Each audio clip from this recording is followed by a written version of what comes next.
Hello and welcome, everybody, to Wednesday Night Fights 2021 Online Edition, Episode 6. I am Mr. Mistopheles, joined by Flexus. We are filling in the meantime. Our good friend and co-host, St. Cola, is on his way to Capcom Cup. Super exciting stuff for him, but we are holding it down in the meantime. Now, before we get into the matches that we have in store for everybody, I want to take the moment to remind all of you fine people at home that tonight is the inaugural tournament for our partnership with MetaView. Recently, MetaView has started up, and they are this really cool idea that surprisingly nobody else has done before, but finally they are doing it and hitting the ground running. They are this daily mix of esports clips curated every day, fresh, from a variety of different games. You've got League of Legends, you've got Fortnite, you've got Smash, you've got MK, Street Fighter, whatever it is. It covers all the grounds and gives you fresh new clips every single day, and they are willing to help us out. Earlier on, you heard Valle talking about that perhaps that was an area that Level Up was lacking in a little bit. Maybe you guys had noticed that, but they wanted to come in and help us and provide somebody to clip for us, you know, the best moments that we have throughout the tournaments, and let all you fine people know, whether it's on Twitter or if you download their app. They do have an app on the iOS store, so if you're an Apple user, you can download it there. Otherwise, you can check out their website, which I believe is just metaview.gg. Yep, metaview.gg, and you can find all the same stuff there. So if you guys could please, go ahead and give that app a download, follow them on Twitter, social media, whatever it is. Just let them know that we appreciate their support, because it's really kind that they are helping in the FGC in this way. That being said, now that we have covered that grounds, let's also talk about the partnership that we have going on with Victrix. You might remember last season we had a partnership with HyperX, there we go. I was blanking for a second. HyperX. This time it's with Victrix, and so we have whether it is the fight stick you can win, the Victrix Pro AF headset, or the Victrix Pro AF ANC, which is the noise canceling version, a little bit upgraded. We're going to have a series of points that go on throughout a little over a month and a half, and you can accrue points by getting top 8, placing well right, and coming back, keep doing better and better. And at the end of it, top 3 will get those prizes. So make sure you guys are checking that out, entering if you are in the region so that you can hopefully get that prize. Now, that being said, let's go into the matches. What do we have tonight, Flexus? Let the people know. All right, so we're going to break it down and see who tonight is going to get points on the board for a chance to get those amazing prizes. We've got Chris CCH versus Mira up first over in winner's side. Then Luigi and Stupendous rounding things out. Then dropping down onto losers, we've got Prototype versus Matoha. It's going to be a good match there. And last but definitely not least, Shidokan versus Eli the Curry. So it's going to be a lot of really great matches tonight. I'm really stoked. Again, they are going to be able to put points on the board for a chance at winning some of those amazing prizes. This is part of the Circuit Series. And you know what else is amazing? Checking out that sweet match arena. You guys definitely want to go and take a look at that. You can enter in the code WNF2021_6 SFV for a free 50 cents to the prize pool. And of course, you can also complete on the right hand side sponsorship quest to add a little extra cushion to the prize pool. You guys know, Mr. Mistopheles, I'm sure you know, the higher that prize pool gets, the more spice we will bring to the mic. You guys some good flavor, right? We know some spice in the mic adds some nice flavor here to these matches tonight. And you also know that it'll give something even more for these players to fight for. So please go support the tournament. If you got a little extra change in your pocket, definitely throw it there. Otherwise, at least you can do is enter in that coupon code. So definitely want to check that out. But let's get right into the matches tonight. I mentioned earlier we've got Chris CCH versus Team Look and See, otherwise known as Mira. It's going to be a good one. Chris CCH has the Sakura, also has the Seth. Mira, very comfortable, has the Ibuki and the Laura. So it's going to be an interesting matchup depending on who they pick. Yeah, lately it seems like we have been seeing a good mixture of Seth and Sakura from Chris CCH, and doing exceptionally well with both. It seems like every week he's top 3. Super. Oh, yeah.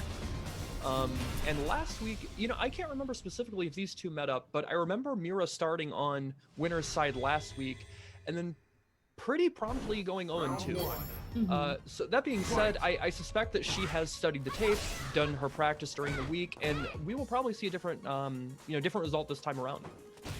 Yeah, certainly. Going in with the Ibuki, and usually she's got that lower pick there, but busting out, the lesser known characters, Christy CH with the Sakura. So, ooh, nice punish there on the slide. Very, very easy punish. Okay. So I think it's going to be a little bit difficult here for Ibuki to put good damage, but gets the activation. Oh, stayed in front that time. Okay, Christy CH got mixed a little bit, and that damage is racking up. Just like that. Okay, almost stunned, and Mira is so close to taking this round. Christy CH forced to use V-Gauge so that he can V-reversal and get that stun off of him. Now it's going to be harder for him to try and build V-Trigger by the time this round is over. Yeah, the difficult thing too between this matchup, even though Sakura definitely wins in the damage game, I think Ibuki wins as far as mobility goes, and she has those kunais to check any potential dash-ins or connections there. So she's got reaction. Okay, Mira, she is awake. It's late, yeah. But she's not sleeping. Sipping her Red Bull in one hand, fight stick in the other. She's ready to go. She knows what's on the line.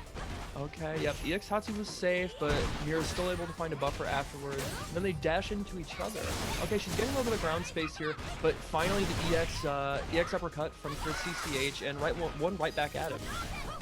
Yeah, reloading there on the kunai just in the nick of time, but Christy CH going in with the back throw and a nice block and jump in, but you gotta take the throw.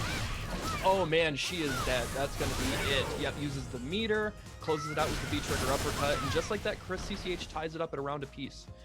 Yeah, spend the cash if you got it. That is what I always like to say. Going in though, already starting off aggressively. In proper space, yeah. Not the right range for that EX kunai. Yeah, I believe if the EX kunai lands, the explosion lands behind you, it's punishable. Yeah, and you don't even have to worry about block stun at all. Ibuki's got a ton of recovery on it. Christy CH was absolutely ready for that. Oh, finds the perfect time to jump out over that V skill. Yeah, that was really, really nice cross up there, but talk about cross up. Oh my gosh, the kunai. Yeah. Okay. Oh, just out of range, the light kick into EX Fireball didn't close out. And that is gonna close it out. Speaking of which, that last hit did it for Christy CH, giving him the first game. Yeah, pulling through. Christy CH looking very, very strong. This is the reason why we see him time and time again placing in top 3 for Wednesday Night Fights. Ibuki, not the terrible pick here, but again, she loses in her damage game, and she does have lower health as a character, so you gotta be careful when you're going off against Sakura. She's definitely a pretty heavy damage output. I like to say she doesn't hit like a semi, but she hits like a pickup truck, and that's still gonna hurt. Absolutely, yeah. I'm not trying to be in the middle of the road when that's coming along. Certainly. Finds the buffer off the down strong. Christy CH finally activating off of the sweep. Yep. Oh, yep, that's a big punish. Yeah. I wonder if maybe there was a little bit of rollback or something that made Christy CH feel like he had the conversion. But look at the damage output. Ooh, nice block there on the kunai, though. That was ambiguous as heck. Okay, blocks it out. Now there's going to be an activation point here any second from Mira if she can find it. Is Christy CH going to give it to her? No, the counter poke to close it out. Yeah, Christy CH does not want to give her the opportunity because that thing will whip right back around and you gotta block it twice. But Mira going in for the kill. Okay, gets the meaty counter hit conversion. I like it. Mira, breathing some life back into the set. Christy CH finding the activation, gets the side switch, good damage, and gets the corner. Yeah, it's going to put him in a very nice position here, especially because Mira's slowly racking up. Oh, I was going to say she was slowly racking up, but there we have activation point. Lots of big damage. Christy CH is going to have to play careful. And going for that stagger pressure, and it eats the big jump in, but no conversion for Christy CH, and just the raw EX Rida. Yeah, throwing out the fireball, a little bit of zoning game, but you got to be careful for the kunai. Oh man, that hurt to watch, and I'm sure it hurt to feel for Sakura. Going into the next round, evening things up. Mira's looking not too bad right now. Yeah, she's definitely swinging momentum back into her side, but she still has to be careful. This is still set point for Christy CH. If he wins this round, he puts Mira down into losers. Yeah, but with a huge life lead like that right now, Mira's sitting very comfortable, jumping out of that throw, trying to go back into neutral. Oh no. Okay, not gonna switch sides this time. Makes sense. Get the good corner carry and already put her almost to the other side of the screen. Swinging with that stand roundhouse from max range, and now just pressuring out, and the stagger pressure finds it. That is gonna close it out. Yep, that's going to be stem right there, and he's got plenty of meter to close this. Yep, there's the critical art. Chris CCH moving on through winner's side of the bracket. You know, Sakura has one of my favorite critical arts in the game. I think it's so fun. Where it goes like, really cool. Yeah, when she does the like uppercut punch, it's like doo doo doo doo. It's like something out of an action movie. Oh man. So yeah, Chris CCH takes that. You know, pretty convincingly.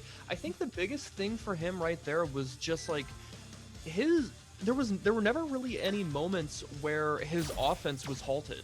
It seemed as if, you know, he was revving at, you know, 7,000 RPMs the whole time, and there was nothing in the way to block his path. So I have to hope that that Mira's going to make the adjustments down in losers and hopefully can make it further in the bracket there. She was definitely starting to turn it around at the end of the set, but, you know, it just seemed like maybe it was a little too late. Yeah, I would definitely agree with that. You know, she was starting to turn things around. She's getting some rounds, or turn things around by getting some rounds on the board. You know, really pulling through towards the end. But again, the issue with Ibuki, even though she has that mobility and she can rely pretty well on the kunai, I think Mira made some very drastic mistakes. You know, the DP right at the end there was so devastating. And I see in chat too, yeah, Sakura's V-trigger damage is absolutely wild. And that's the thing, when you're Ibuki with not a lot of health, you got to be careful about getting hit with a character that puts out a lot of damage. So, you know, I think it definitely played really well and was starting to bring things back, but just very unfortunate. But we still got some more Street Fighter V action. Who's up next, Mr. Nostalgies? Yeah, so we are staying on winner's side. We have Luigi and Stupendous. Again, Luigi has been the more prominent of the brothers the more the past few weeks. We haven't seen as much from Mario for whatever reason, but Luigi continuing to get that top 8, you know, whether it's G or Guile, super strong picks. And Stupendous, this is 2 weeks in a row for him as well to make top 8. Are we going to see... Okay, we are going to see the Seth. That's what I was wondering. It's going to be Seth versus G. Yeah, I kind of expected the Seth here. Stupendous has been picking Seth quite a few times now. We've seen Stupendous previously in top 8 with the Seth pick, so not bad. But this is an interesting matchup because obviously I think G is broken the moment he gets V-trigger. Absolutely, yeah. But I think Seth is broken in general, just the existence of Seth. Also, I could not agree more. Yeah, and the difficult thing is too, you know, G doesn't, I don't believe G has a free frame move. No. So you know, that's going to prove difficult, especially if he's trying to find his way out of the corner. But already, yes, what a buffer in neutral there. Again, one of G's strongest tools when he has the range and the opportunity to throw out that down medium punch. He can get so much mileage, especially if he's got EX like we just saw there. Now he is trying to fight his way out of the corner there and doesn't have V-trigger to activate. Stu is still very dangerous. Yeah, found his way into the corner, going in with a side switch from that V-trigger. There's lots of damage right here trying to even things up, but I see Luigi yep, there's the activation. And but did he catch him? Oh, no! Wow. You know, I don't blame Stu for going for that. We know Luigi has a penchant to go for that fast and loose gameplay, go for the command grabs when players might be least expecting it. And, you know, Stu kind of maybe tapping into his grappler brain himself. He's like, all right, he's going to try it here. Now he's got to remember, though, that was a costly mistake to bet it all. Yeah, and mind you, this is first to 2 for the winner's side right now. So there's a lot on the line. You cannot afford to make a lot of mistakes at the moment. But Luigi took the first round and looking pretty strong here going into the second one. Oh my god. Great confirm. Yes, and that's the G special. Stick out, whether it's the down jab, whether it's the stand light kick. Those incredible light buffers in neutral net him so much space, so much damage, so much offensive pressure. And look at how this has turned around already. It was pretty even for the first maybe 30 seconds. And then all of a sudden, Stupendous got clipped, and now he's fighting for his life, trying to make this comeback go with V-trigger. Yeah, but I see Luigi has V-trigger himself. He's going to have to be careful. He's building up a lot of stun. That was smart. that was such a good option because there was enough V-trigger left on his side that he could have made that save, and if Luigi tried to do anything to get out of the pressure and, you know, try to mitigate the damage of the situation, he was going to get clipped by the active frames of the rush hectons. Yeah, but again, we're seeing similar round start here. Lots of damage on the board. Luigi with a very nice life lead right now. Oh, and a great whip punish too. That was beautiful work. So kind of stuck in the corner, going in with the grab. Oh, this hurts. Okay, that was guessed for game, and he guessed correctly. Now he's got the corner carry. Didn't confirm off of that counter hit combo, but he's still got the corner control. Yeah, talk about an iron guard right here. Oh, but just not enough. That stun racked up real quick. Yeah, and you know that's... Oh no, he dropped it! Oh my gosh. You don't want to give him the chance. Chip him out, please. Oh no! Oh, but he jumped out of the corner. He got over it. He knew. Oh man. Oh. That was really tough to see. That was Stu's round and game to win, and it seemed like he was panicked at the end. He, you know, dropped that combo, and he was like, I have to close it out. Can't give him the chance. And if he'd only waited maybe half a second to try and do that super, I think he would have been okay, but just going for it immediately gave him the opportunity to hold up and jump out. Round one. Yeah, I think he was kind of expecting either a nice jump out. I don't know if he was expecting the super, but it worked out in his favor there for Luigi. So Luigi taking the first match, looking pretty good right here. Stu, though, putting on lots of damage. Luigi's stuck in the corner with quite a bit of stun buildup. But you know, this is the same song and dance that we've seen before. Luigi has gotten the better of these exchanges over the course of the first game. And look at this, he's fighting back comfortably. He's already got V-trigger, and if he lands the right hit, this is gonna basically put it in a guess for game situation.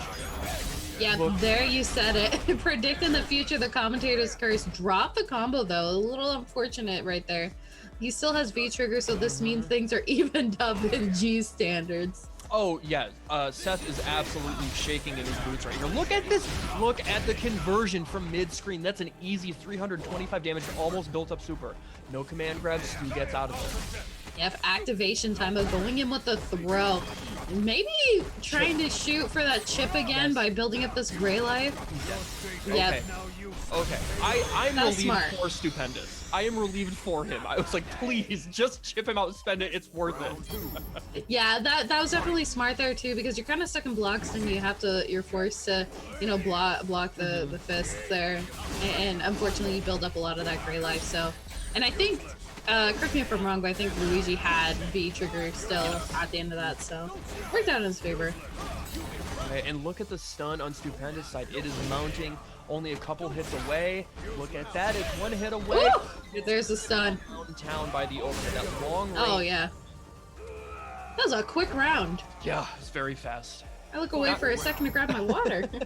Not quite a perfect, but we count those. Stu's gonna have to fight his way back. He is fighting for his life this round to stay on winner's side. Looks like Seth taking off the glasses. His future is just not bright enough right now to wear them. When you're fighting for your life, Luigi at match point at the moment. Luigi doing such a good job staying out of the comfortable ranges Seth is trying to find with that crouching medium kick, stand medium punch, stand heavy punch. And you know, I have to say, Luigi has not bitten a single time in neutral getting hit by the axe kick. He's basically shut down that approach. Yeah, and that's usually one of Seth's like most formidable tools here. But I like this kind of zoning game he's playing. He has such a huge life lead, so, you know, let your opponent kill themselves. But, ooh. Yep. Nice anti-air. Okay, now chasing him down back in mid-screen. That is a good amount of damage and a good amount of stun. It is racking up, and he gets the throw tech. Calls it out this time, pushes himself back to mid-screen. There's the command. Alrighty. And he's got critical art on his side, but Stupendous going with the activation. Nice side switch. Lots of big damage with critical art himself. He tried again. He got cheeky. What's it gonna be? He gets flipped by the throw. Okay, alright. Oh no. The command grab. Oh no. He cannot drop this. He doesn't even have to spend super. Look at the... Capcom, is that fair that he gets that kind of scaling off of his command grab in V-trigger? Please. The patch cannot come soon enough. Oh man, yeah. Christy CH and Mira already played. Christy CH moved on through winner's side. Mira's down in losers, not down out for the count, but down into losers side. And Stupendous is going to be joining Mira over in loser side as well, which means we're dropping down to loser side. We sure are. Who do we got? Looks like we're gonna have, I'm going to assume Prototype versus Matoa up next. It'll depend on who's ready. But in the meantime, if you guys want something to do while you're waiting, you guys can check out that Matcherino. Yep. Please go check out the Matcherino. You can enter the coupon code. I will do it right now, as a matter of fact, since we are waiting. What a good commentator. Yeah, I'm gonna do it right now. Walk you guys through steps as I do it. I'm copying the code under promo. I have to sign in first. So yeah, you have to sign in, but you can use like your Twitter and Twitch account. And then you go, you click contribute. If you have some extra funds, you're welcome to throw it into the prize pool. Otherwise, you can enter in that coupon code by clicking paste, and then click contribute. And then boom, free 50 cents added to the prize pool. It costs me nothing but a couple of seconds while we're waiting for the matches.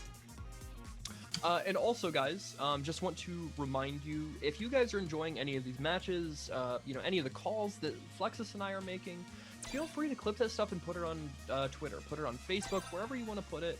Let the people know that they should be in here with you, sitting right next to you with their popcorn and their drink, watching Wednesday Night Fights. You know, this is the last West Coast tournament there's going to be before the patch this weekend, before Capcom Cup. You know, the players are going to be scrapping it out, doing what they can to squeeze every last ounce of juice out of their character before they get changed. And these are going to be good matches. You've seen them already. So please let the folks know what they are missing. Get it out there. Yeah, please, if you like what you see tonight, as St. Cole likes to say, you know, don't give Hi-Fi the free clout.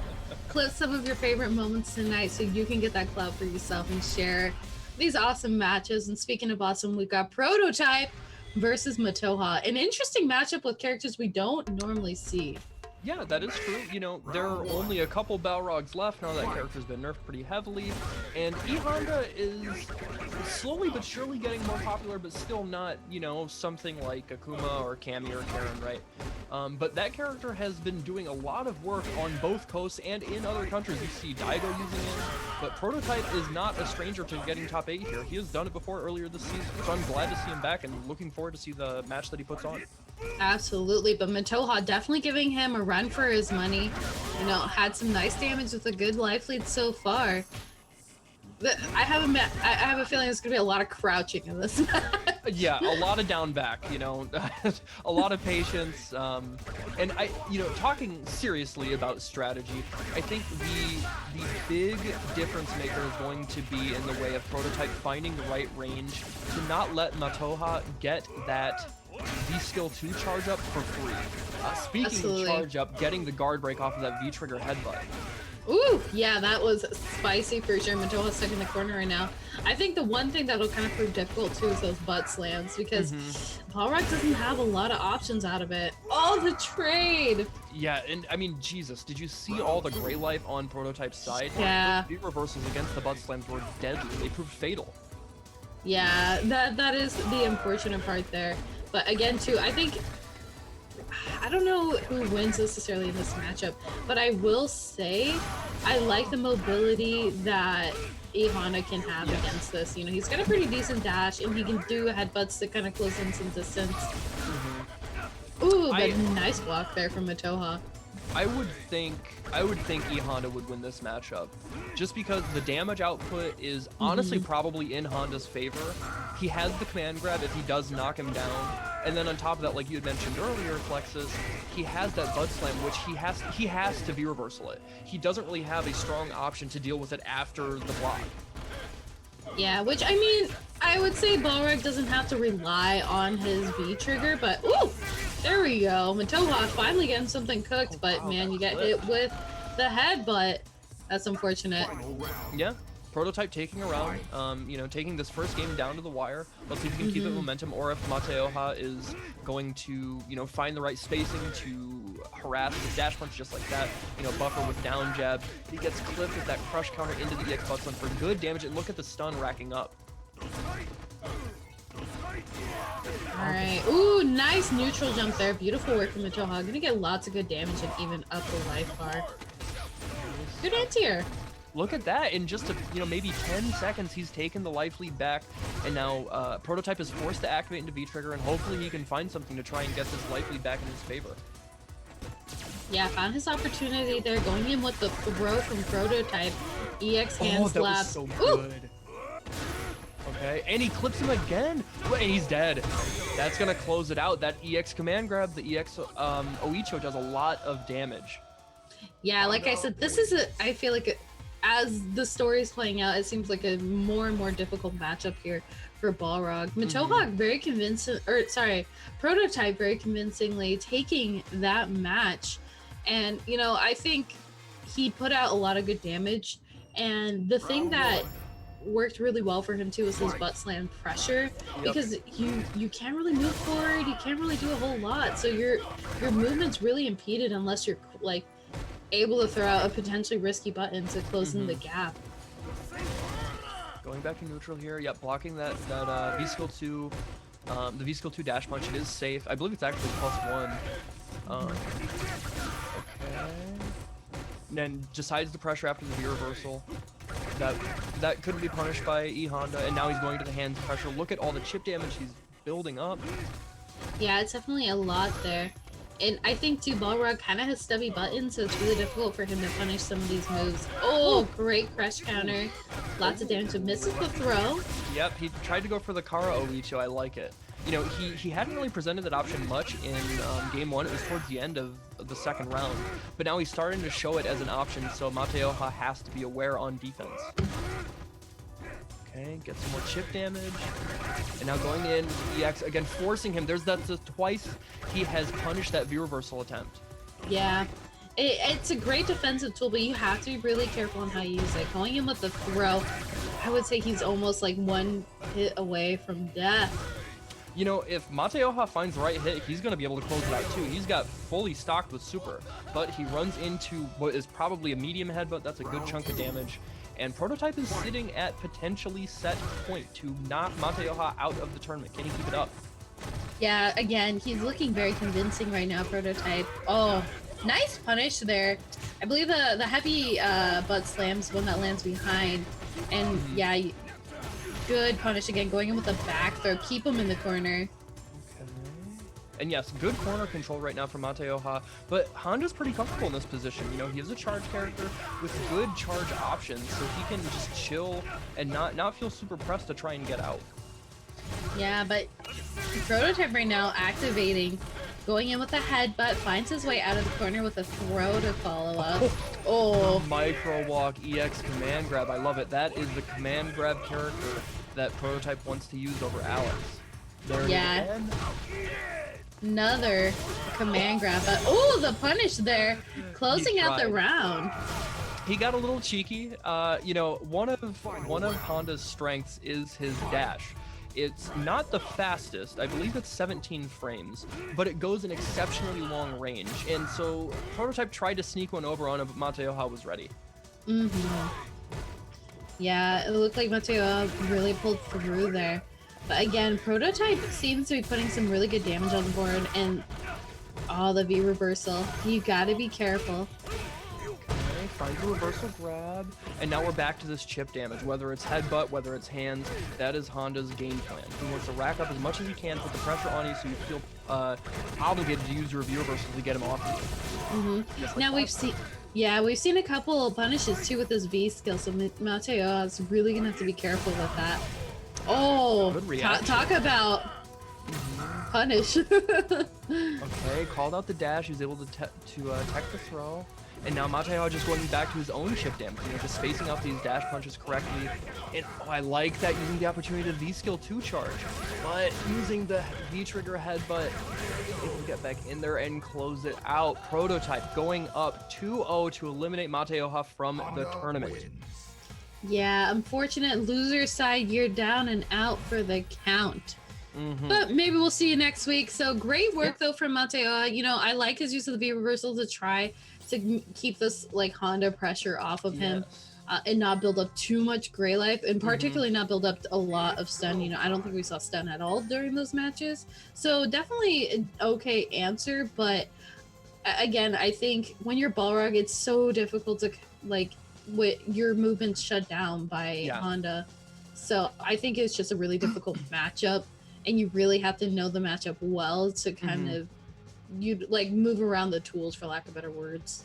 Yeah, no, I would agree. And, you know, another thing to keep in mind as well, I don't really know that Balrog has the opportunity to punish medium punch headbutt that other characters do, excuse me. And so again, if Honda can just keep spamming that a lot, which we actually saw quite a bit from Prototype, that's a lot of chip damage that you're eating, or you're just walking into it in neutral and you can't get a punish for it. And that's, you know, in Street Fighter V, it's such a volatile, high damage game that you can't let your opponent get away with that stuff for free. So maybe it'll come down to a counter pick next time, you know?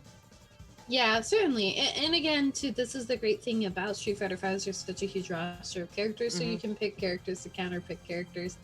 But speaking of characters, I'm really stoked because this is one of my favorite characters in the cast, or at least somebody who mains him. We got Shidokan versus Eli the Curry. Yep. It's going to be a good one. The Zeku, possibly the Laura? I would suspect Laura. I know Eli, well, both Eli and Mira on their Twitch channel have been doing basically any character to, I believe, Diamond series. I think it's Diamond. But they're trying to take the entire cast to Diamond. And so in their journey, and also just the fact that Eli is an incredibly strong player, I'm sure he could play other characters at a level similar to his Laura. But I suspect we will see Laura. Yeah, we'll find out here in just a minute. Yep, looking like the Laura and the Zeku. It's going to be a good match. The interesting thing is going to be here because Zeku has some finicky tools to kind of keep Laura out. You know, he's got a kick. He's got his flip that can be really, really strong. But Laura, once she gets in your face, doesn't matter who you play as a character, you're in the danger zone. Yeah, and you know, the interesting thing that I often hear talked about with Laura as a character, she actually, you know, gets the most mileage off of the fear of the command grab. You know, if she doesn't land a command grab the whole set, that's fine for her because she's already done so much damage in the way of counter hits, in the way of anti-airs, in the way of, you know, mixing you up with the bolt and stuff. So it's such a double threat of whether you're going to get clipped for big damage into EX bolt into mix up into throw, or you're going to get thrown to death anyways. But already Shidokan doesn't have to worry about that. No, Shidokan had a great round start. Very, very strong taking that first round. And, you know, had a pretty good life lead too. I think he got clipped a few times there, but very conscious of the spacing and really playing at a key moment, but great punish there from Eli. Yep, good awareness to know that he can duck under the upward gram kick and get a big fat punish, but Shidokan lands that target combo into the slide, gets the corner carry, and has already tied the life lead up. Yeah, going in with the dash and the great break from his brother. Activation time from Eli and lots of good damage. Ooh, this is gonna kill. I don't think so. No? Her super doesn't do, it doesn't do a lot. Just a smidge left to hold on to. Man, the scaling on that's ridiculous. Wow, I'm actually surprised. And really, really good patience there. He found a really strong rhythm to just stagger his pressure and find the right time to poke to close it out, really low committal. Shidokan didn't have an opportunity to try and make that comeback. Yeah, Shidokan very unfortunate there, rounds even up. And Eli putting on the pressure, Shidokan, you gotta hit a button soon, bud, because you are about to get stunned. No. Oh. Okay. All right, activation no, that's time. Punishable. He missed it. This is death. Oh man, that was a heartbreaking moment. I don't know if he's hoping it was going to be clipped or if it was just a misinput, but man, that was rough. Eli the Curry taking the first match. Yeah, there weren't really many opportunities late in either round where it looked like Eli the Curry wasn't in control. He clearly has a lot of experience against this character at this level. You know, whether that's fighting Bushin style, whether that's fighting Hawaiian Shirtman. or even Shidokan himself. But look at the pressure coming from Shidokan. He is trying to turn it around and get his opportunity to tie this up. Yeah, and it is definitely difficult right now finishing off with the grab, but ooh, very careful there with the V reversal. Backing off and creating some space, definitely don't mind that.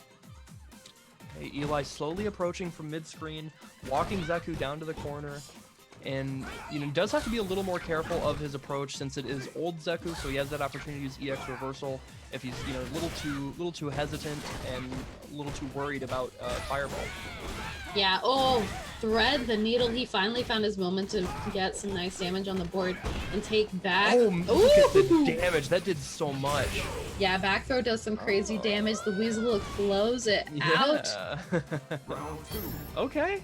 Shidokan breathing some life into this set, trying to make his comeback. Again, back at old Zeku. I think that maybe could have been punished, but it's a little tough to tell from that range. Oh, look at the damage. Alright, double elbow of doom. Stuck in the corner. He's throwing out the Weasel, but I like that because it's forced to block and you have to take the throw. Going the side switch now. Oh man, that could have been a cross cut, but holds the plus frame, and that's gonna be heavy elbow. Yep. Okay. Now there's the EX. He's blocking all of it, but then you get scooped.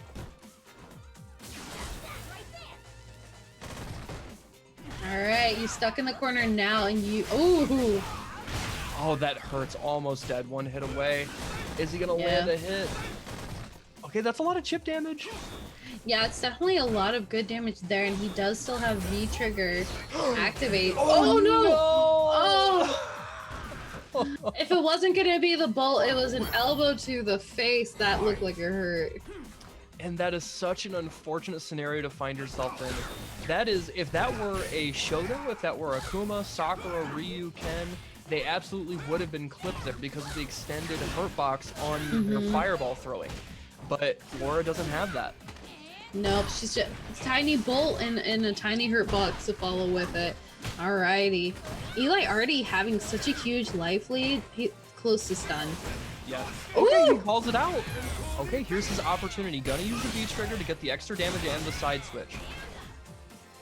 There's a lot, but he's still got a big mountain to climb. Yeah, absolutely. Trying to even up the life bar, backing up away from the bolt charge. I don't blame him for not wanting to be in that mix. Yeah, trying to let some of his gray life diminish as well, but gets clipped with that stand medium punch for his trouble.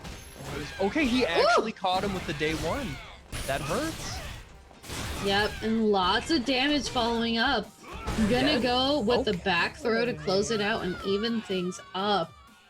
Even on the brink of disaster, potentially being eliminated from the tournament, Shidokan remains calm, cool, and collected to get that back throw at the very end and steal the round away from Eli the Curry.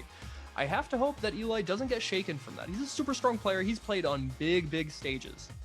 But that hurts to lose. We'll see if he can keep himself composed throughout this next game. Yeah, it's definitely a difficult position to be in. Nice finish there, going in with the elbow to keep this pressure going. Ooh, and I like to follow up with the throw. Oh, challenging after the plus frames. I like it. You got to be bold sometimes. Oh man, but look at these counter hit conversions. Ooh! Activation time, and the party is on. Okay, EX clipping her, trying to back out of pressure. Ooh! And there it is. Look at this. Another side switch. Gonna be able to follow up with EX slide, and the stun is mounting.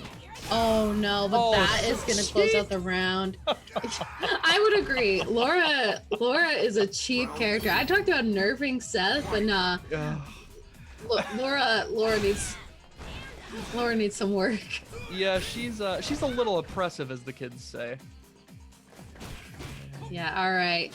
Eli on match point right now. Gets the back throw, and now he's controlling the screen, nice punish. But Eli takes his turn back, stays in front this time, and Shidokan is content to just block it out. You have to be. Yeah, that's the unfortunate part. Shidokan not looking to spend that V meter either for a reversal. You gotta be stuck in the corner and you're gonna get anti-aired. Okay, there we go. Yes, bust out with the EX, get your hands off me, and look at the damage. That was a cool 250. Is he gonna be able to stun? He is. Actually, he's gonna be able to kill. Yeah, Alright. pulling through. Okay, what a turnaround. You know, this was really looking in Eli's control, and I have to wonder if maybe there's some residual stress and anxiety left over from, you know, having that round taken from his grasp. Yeah, it was, I have to admit, the damage output there, Shidokan really pulled through. And it was just, I think, threading the needle at the right moment really worked in his favor. But again, we're finding him in that position where he's putting damage on the board. And look at this. Now he's starting to get riskier using the run stop pressure. Shades of Street Fighter 4 guy. Okay, goes for an obvious jump in there, and now this is tough. There's a good corner carry. Oh my gosh. Nice. Oh man, Eli got a little too greedy trying to go for the reset set twice. Oh. Not quite dead, but look at this. Yeah, I like the use of the kick there to get rid of that bolt charge. You do not want to be put in a position where you could potentially get command grab trying to block it. Oh, whoa, the low. That was so good. Honestly, I have to say I'm a little surprised Eli was that. He was really getting tunnel vision on using the bolt there. He wasn't going to try and close the distance with any sort of, you know, poke, even just like the threat of walking in and out of there. He was very committed to using the bolt, or the thunderclap, excuse me, over and over again. And, you know, that move has a lot of startup. Whether you're charging it or doing it raw, it has a lot compared to most fireballs. So that gave young Zeku the opportunity to dash up and get that crouching medium kick to close it out. Good stuff to Shidokan. Yeah, I like Shidokan's awareness too. He saw the constant bolt charge like thrown at his face, and he decided to go for the low. I really, really like that answer. You know, it's kind of a safer answer. He had already used up the EX kick to try to get rid of the bolt charge before, so I don't recall if he had enough meter from it, but yeah, it really pulled through, worked out in his favor. So he's going to be moving on through the bracket. We are still on loser's side, so I believe we're going to see, looks like Stupendous versus Prototype up next on deck. Okay. Let me move down. This is going to be an exciting match. Two people who have the brain of a grappler. You know, Prototype is one to play Alex from time to time. One of the best Alexes in the world. And Stupendous is a very noteworthy geef across the country. One of the best geefs in the country for sure. But it's pretty likely that we will see side characters from both of them, I suspect. Yeah, go ahead. Oh, I was gonna say, yeah. I mean, we've seen Stupendous kind of stick with the Seth pick here, and Prototype rocking the E Honda. So I'm kind of expecting that, though. I definitely love seeing some grappler and grappler action. Yep, going with the E Honda and the Seth. I kind of guessed it. Both dressed to the nines, looking very classy. I love the Seth costume. It's one of my favorites. I agree. It's absolutely one of my. It's very like 80s arcade. That's what it makes me feel. Yeah, I get like synthwave vibes from it. Like, hell yeah. It's a lot of fun. But this is an interesting matchup because again, you have Honda who's got a lot of damage he can put on the board. And he's got some interesting mobility between the butt slam, which I don't know if that can punish the axe kick. I haven't labbed that out, but I imagine it would have some potential. Ooh, but you gotta be careful with the headbutt. Yeah, for sure. I think this will be an interesting matchup, but not one that you see very often. I feel like on paper it would be in Seth's favor just because he's such an oppressive character offensively, but the damage output from he's dead. Oh, not quite, but now he will be. But yeah, like I was saying, the damage output from Honda is just through the roof against any character, let alone Seth, who is lower health.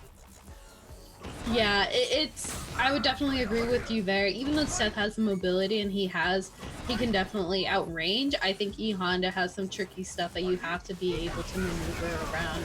If you're not familiar with the matchup, you're gonna get hit like that. Oh my gosh, and I just want to point that out. Prototype, I see you. You were at max range off of EX hands. To get that conversion into the heavy punch headbutt, you use down jab for the extra range instead of crouch short. Mwah, chef's kiss. I appreciate that, my friend. That was that like little fancy salt sprinkle on the top of the meat. So that sick. You know, it's definitely some good stuff right there. Nice punish. Activation time though. We got damage. We got a critical art. We got a drill kick. Yeah, this is easy for it to just turn around in a second for Stupendous. Certainly, even though Prototype doesn't have meter, he can still get it going because Stupendous has a pixel of health. One hit away, going in with the throw. Look at this, Stupendous playing slow and patient and just whittling down this life lead, trying to take it back, and it's working. Oh no, the flip out. Oh man, that was, I was gonna say great defense from Prototype there, you know, had some great patience. So I think, you know, you should always take the throw, but at the end, it looked like it was getting a little bit risky, so it worked out in his favor though to challenge that. I see Mira in the chat asking if Geef loses to Honda. I would have to expect so, Mira, because of hands. Hands is gonna beat armor for free, and since you mash it out with piano, like that's like just getting rid of one of Zangief's best defensive tools, you know? Yeah, that's actually a great point. But right now, Prototype putting one on the board, making it look like Seth loses to Honda too. Yeah. But man, he's stuck in the corner at the moment. He's gonna have to take this throw. Okay, and that is the name of the game against Seth. That dash up -1 when you get to forward throw them is so cheap. Look at this. That's so gross. Yeah, it's so messed up, and you just gotta take it, especially as Honda, because he's a 4-frame. He will trade with a 3-frame jab. That's so gross. Gets the jump in though, and I'm expecting we'll see activation because he's got V-trigger. Oh no, the defense is back there. Okay, just mashed out. Now he can chip here. Is he gonna go for it? Okay. No, he went with the throw again. And you know that was a checkmate situation for Prototype. He was either gonna get thrown and killed or chipped out one way or the other. So he might as well, you know, try to go out swinging. Certainly, but unfortunately it didn't work out in his favor. Stupendous with a very strong round start, and already Prototype stuck in the corner. Ooh, missed the throw. The shimmy, gonna fall up with EX, not quite stunned. What's it gonna be? Baits it out. Oh no. I don't think he'll be able, he might be able to kill. Honda has a lot of health, but Steph hurts. Not quite. But that'll do it for sure, and that's gonna even things up. One across the board, one up for Stupendous. Wants to be that much closer to putting points on the board for some sweet Victrix gear. Yes. And again, you know, that is a series that we have going on for the next month or so. We're already a couple weeks into it, but over the next month, players will be able to accrue points to get some really, really nice Victrix prizes.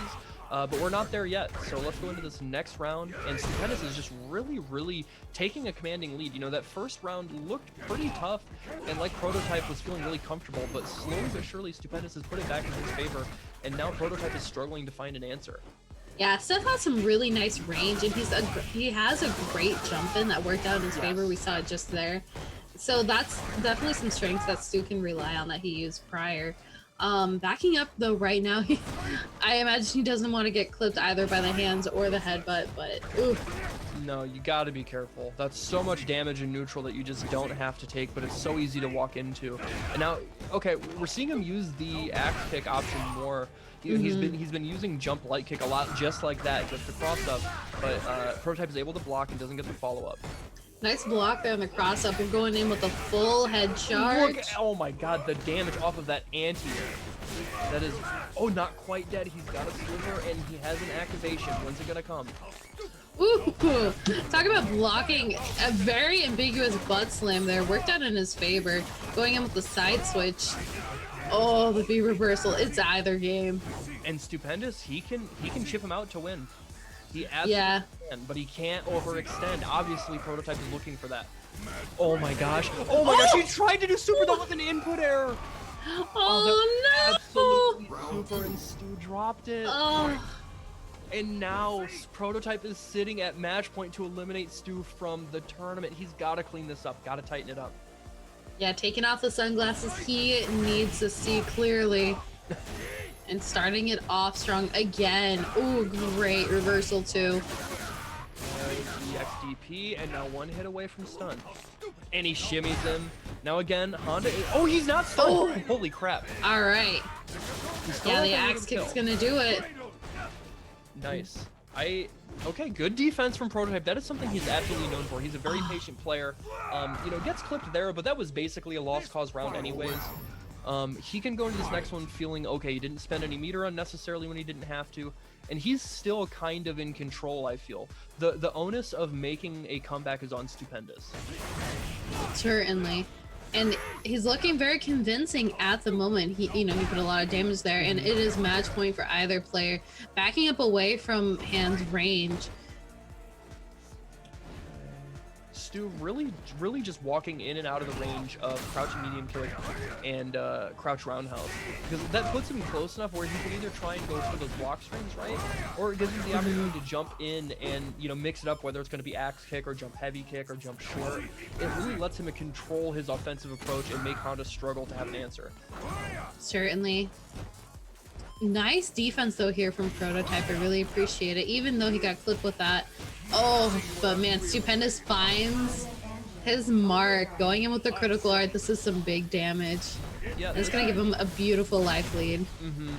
Yeah, now the game is fully in Stupendous' control, but he does have to be careful about not quite dead. He does have to be careful about Victrix. Oh, and the axe kick to close it out. Just like that, Stupendous takes control after that first round to eliminate Prototype from the tournament. Excuse me. Just really harassing and abusing the fact that Honda doesn't have the strongest anti-air options if you're in his face. If you give him space and time to charge, he can use either heavy punch headbutt or he can use stand fierce, right, from a good range away, and that's a good chunk of damage. But if you're right in that crouching medium kick range where he doesn't have time to react or charge, you can just run all over him, and that's what Stupendous did. Yeah, I think even with the damage deficit that Honda and Seth still have, that axe kick is so oppressive. And when you're Honda, you don't have a ton of options to kind of combat that besides just holding it. I mean, maybe you could headbutt out of the... I don't even think you could do that. Not a reaction, no. No. Especially if it's like a light axe kick, or, if you want to be cheeky and throw out the heavy axe kick where it has such a huge delay, you're put in a really difficult position there. So Stupendous played it really smart, those axe kicks brought him the round at the end, so he'll be moving on. But we are not done with loser's side yet, because we've got Mira versus Shidokan up next. Let me drop on down. Yeah, so that's going to be, well, potentially one of a couple characters from Mira.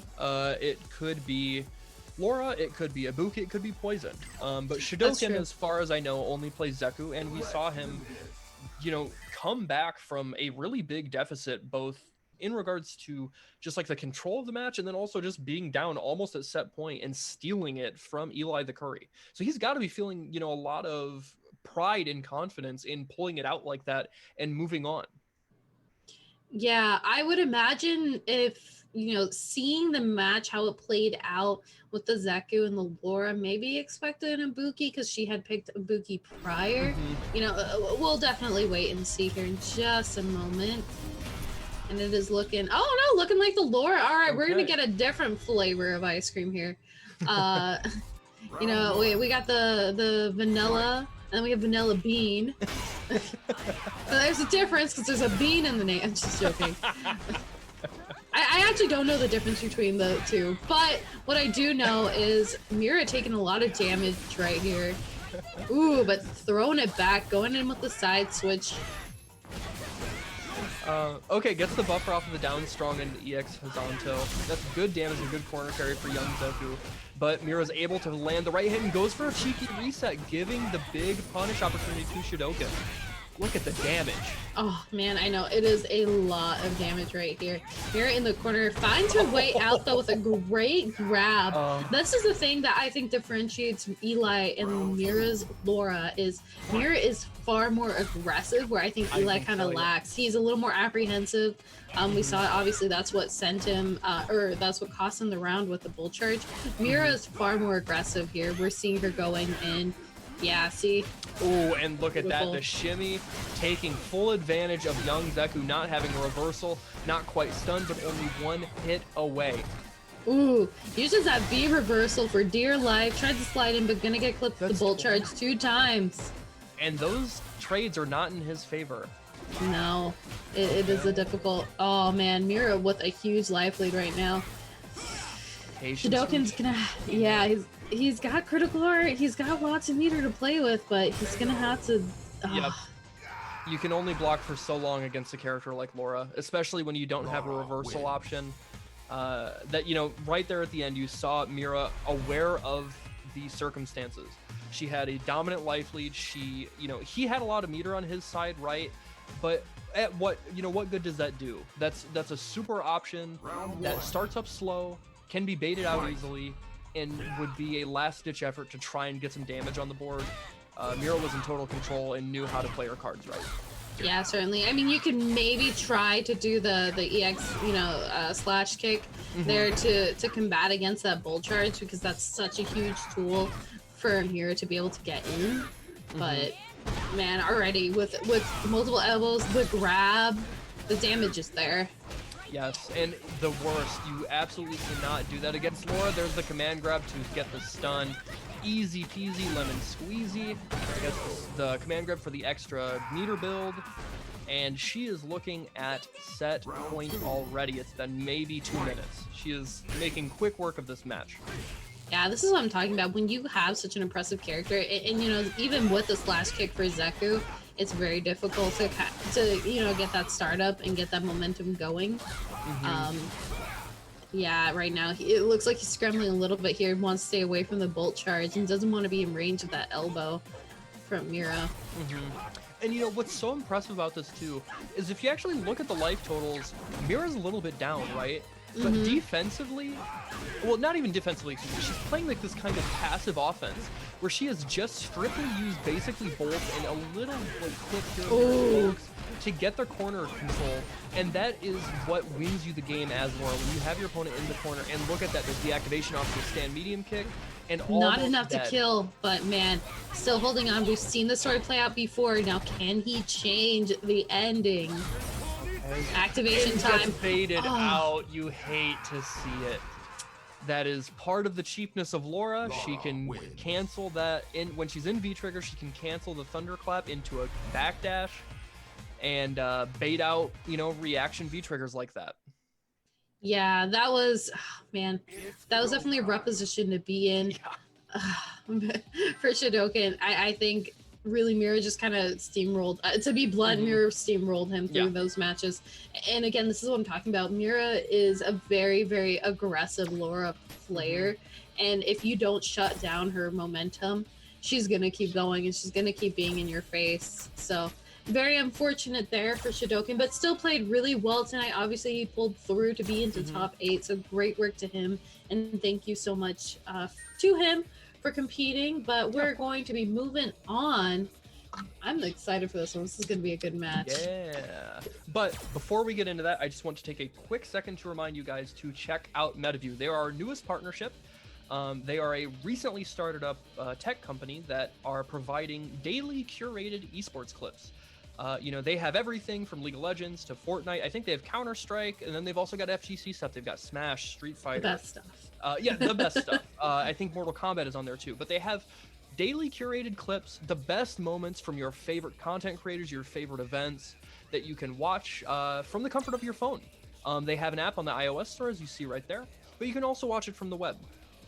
At metaview.gg, you can find different playlists that cover the different games, or I think there's also an option to like watch them randomly, so it'll just generate whatever, and maybe you'll find a new game you're interested in.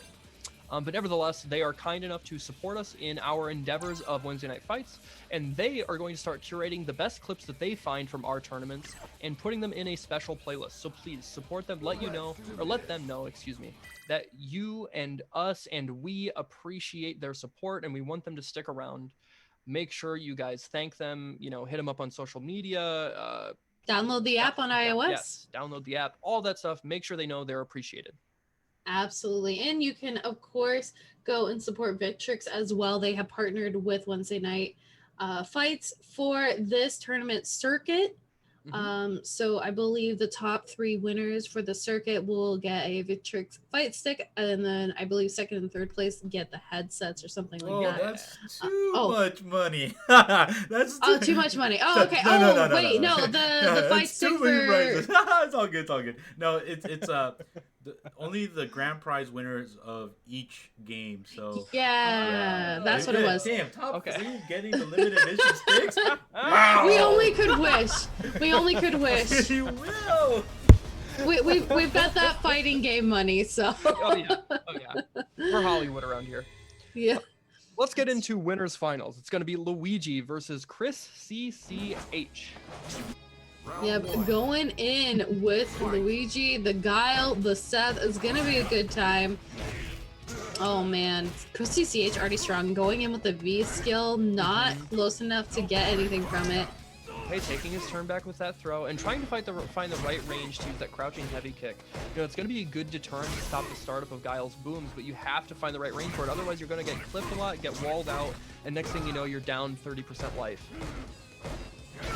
Yeah, certainly. Man, getting clipped again with that heavy kick, and that has such a huge range. It's like Chun-Li's heavy punch, really. Ooh, slight mistime there on the axe kick. Okay. Hits Seth on the noggin, and there's the activation off of the sweep, gets the forward throw. Okay, clips him and gets the conversion. That's gonna go into super, and that that might kill. There's 10 extra damage here. Is it gonna be enough? Look at that. And Guile has, I think Guile had, no, actually Guile's a little bit less than average. I think he has like maybe 950 health, 950 or 975. So that could have played into it as well. Yeah, it pulled through there, getting that first round. It was a little surprising. I didn't know if Critical R would like be able to close that out, but yeah. And again, Chris CCH putting in some good damage here. Luigi kind of having a hard time. That trade sucks. Man, the spin kick from Seth is so strong against Fireball characters. Even somebody like Guile who dominates Fireball zoning. Yeah, it really is a difficult position to be in, but gets to confirm with the flash kick finally pulling through, but the big suck from the V skill. Finds the Mark Zuckerberg from downtown. The big Zuck. I just realized. Oh, and that's going to be reaction super through the startup of the EX Sonic Boom. Chris CCH closing out that first game. He has not slowed down since the earlier game he was in, since winter semifinals. He has just been rolling and rolling. Yeah, the man is a car with no brakes installed. Nothing. It's just going. Cut. Yeah. It's just constantly on the go. Gas, like foot to the pedal, all gas, no brake. That's Chris CCH. Yeah, taking that first match very convincingly. I think it was, you mentioned it too with the rolling kick there. That's gonna be, I think, the Achilles heel for Guile, especially with so much reliance here on the Sonic Booms. You obviously have to time it right, but well, not only that, but Seth has the other option too of using V-Skill. There are so many options for Seth to deal with fireballs that this is a tough matchup for Guile. And he is an incredibly strong character in this game. Definitely still, arguably top 5, definitely still top 10, right? A super strong character and one of the only true zoners in this game. So if you can make him feel deterred from his game plan like that, you are sitting pretty. Certainly, but right now, Chris CCH sitting very pretty with a lot of damage. Gets clipped finally. Okay. Going in. Yep. Hits the back throw, throws out the baby booms. Okay. Ooh. Oh, that was a risky trade. Yep, and there's the plus frames off of the EX Hexaconqueries. And I cannot believe Luigi challenged. I think that's like +2. That was definitely not his turn, but he was risky. Oh, following up the throw though. He's taking that round with the magic pixel of health to carry him through. He's not down and out just yet. Yeah, it was an interesting challenge there. I didn't expect it. Usually they kind of hold that. But Luigi very confident. Must know the frames, or at least just taking a guess. Yeah, sometimes you have to play ballsy like that, and you can't just be a robot and go by strictly frame data and understanding the binary of situations. sometimes you have to play with your heart, and that is absolutely something Luigi does better than most. Certainly, yeah. I love the flash kick there with the answer for the spin kick. Oh no, you're getting sucked in with the V-scale and thrown in the corner. There, yeah, keep it plus, keep your turn, and there's the axe kick. Okay, puts himself in the corner, but Chris CH is able to jump back out. That could have been confirmed in the super. Oh, and he's not gonna get it. Oh, now he doesn't have to spend meter to win the round. That hurts. Yeah, and that's gonna send him into the next round with full meter. He's got a full stick of butter to cook with right now. And again, great challenge there on the Sonic Boom 2, pulling in with the V-skill right at that range. You know, watching Chris CCH here, and especially using that V-skill like you just pointed out, something that I think is really not talked about enough for him as a player, he has just such a strong fundamental understanding of the rhythm that his opponent wants to use. It reminds me of somebody like Daigo or Torpedo or Justin. You know, somebody that's been playing for near 30 years, and he's like 19. He already has that intrinsic understanding of when his opponent wants to do stuff, and that's why he's been so dominant over the past several months. Yep, we're seeing activation times, again, spin kick to negate the Sonic Boom, but Luigi going in with a lot of damage. Ooh, the forward heavy kick? Yeah. I think that's the, yeah, it was a forward.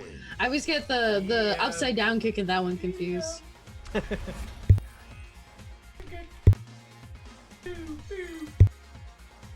I'm just messing with you. That was a medium kick.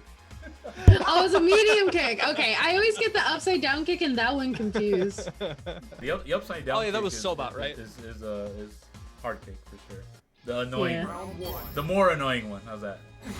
Yeah. Okay, misses the spin knuckle, and then finds the target combo. And look at the corner carry off of that from Seth. That's safe, can't be punished from that range, and he keeps the corner anyways. Yep. Says the corner is mine. I paid for this spot. These, and man, that stun is racking up right now. It is risky position. Finds his flash kick opportunity out of there. You know, Guile's not the worst thing. It's not the worst thing when you're in the corner as a Guile. Right. You just hold down back anyway. Okay, that's good damage. Gets the Guile kick, and then gets good corner carry. Fought his way out, and you know, Chris CCH doesn't have V trigger. But he's about to get super, and that trade was definitely in his favor off of the spin kick. Yeah, certainly. Again, with the V-skill, nice punish there. You know, just too close of range for him to throw it out, and that's good close out the round. Okay, good fight back from Luigi. You know, it may not have felt like it, but he's playing well in this set. It's just, it seems like he's having to make comebacks more often than not, but it's working out. He's close to he's close to taking the lead. Excuse me, 2-1. Yeah, finally lands a V-skill that he was struggling with just a little bit ago, but Luigi, again, going in with oppression. Ooh. Not the biggest punish on that slide. That could have been crouch medium punch into, you know, EX, the Sonic Boom, or flash kick, or regular flash kick. But yeah, he got a little bit of something. Yeah, hey, some damage, or any damage is some damage on the board, and it's getting you that much closer. I think he was baiting out or potentially expecting a Sonic Boom there with the V-skill, but going in. Ooh, the heavy kick, the side switch, the damage. He's not quite dead. Not quite dead. I'm gonna call it. I'm gonna bet my chips. He's not quite dead. He's dead? Oh my god. What in the world? I can't believe it. The damage from this character. Give me your chips. I went all in. I thought for sure he was. Those are my chips. Oh my god. Okay, Luigi, that got that one stolen from him. It was funny when you said I'm betting all my chips. I just imagine you like dumping out a bag of Lay's on a table. Oh, I see you, Buffalo, in the chat. What's up, homie? Doing great. Yep, lots of love to see Alex Myers as well. Lots of love to everybody hanging out with us tonight. Thank you so much for supporting Wednesday Night Fights and supporting some great action. Chris CCH keeping Luigi stuck in the corner at the moment. Yeah, just absolutely relentless offensive pressure, and there is the mix-up. Okay, Woo! But that, you know, at what cost? That's an expenditure of meter, and now Chris CCH is closer to getting V-trigger and has a full bar stock. Another combo he's going to be able to kill. Now he can chip out. He's dead. Yeah. is dead indeed. A second one on the board. That much closer into grand finals. And, you know, not for lack of effort on Luigi's part. He was playing really well, but I think there were just a couple costly errors made in regards to meter management and, you know, and perhaps just kind of relaxing some of his offensive pressure when he didn't need to. And Chris CCH sniffed that out like a shark and then took absolute advantage of it. Absolutely. And I think the thing with Guile is once you have that pressure, you kind of have to keep it going. You really can't let up on the gas. Going back to the car analogy. Yeah, and you have to be careful too. You know, we're seeing that these Sonic Booms are getting kind of challenged, you know, with the spin kick, even with the V skill. Okay, there's the forward throw. Gets the micro walk forward, another one. And look at how much damage he's taken already in the span of maybe 10 seconds.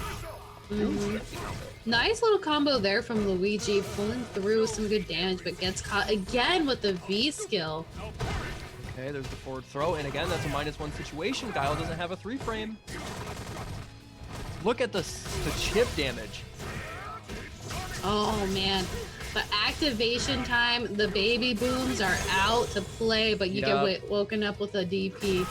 If I were Luigi right there, I absolutely would have gone for super instead of the Guile kick.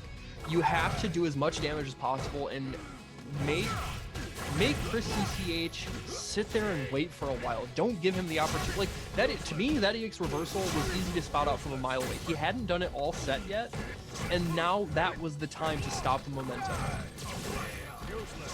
Yeah, it was a really difficult position to be in. I know he's kind of wanting to hold on to this meter going into the next round, but you gotta spend the cash when you have it. And Christie's, and the difficult thing too, when you're playing as Guile, you have to work so hard for your win. You're given the basic tools and properties, and you don't get a lot of ambiguity that, you know, Seth and some of these other characters have. Going in with the side switch though, the critical art, this one should kill. Yep, I have faith on this. We've seen this tape twice tonight. This one is absolutely going to kill. Unless the damage, yeah, there we are. You know, something also, just real quick, you know, good stuff to Chris CCH taking that 3-1, very convincing. I don't know that I suspect anybody's going to stop him tonight. But I just want to mention, you know, something that a lot of people don't really talk about regarding Seth and what makes him so strong. A move, if you were to compare similar special moves, right, you have on one hand like Chun-Li's like lightning legs, right, a lot of hits, and then you have Hekatonkri's punch, a lot of hits, right, similar properties. But if you compare the way that those two moves scale before super, Hekatonkri's barely scales at all.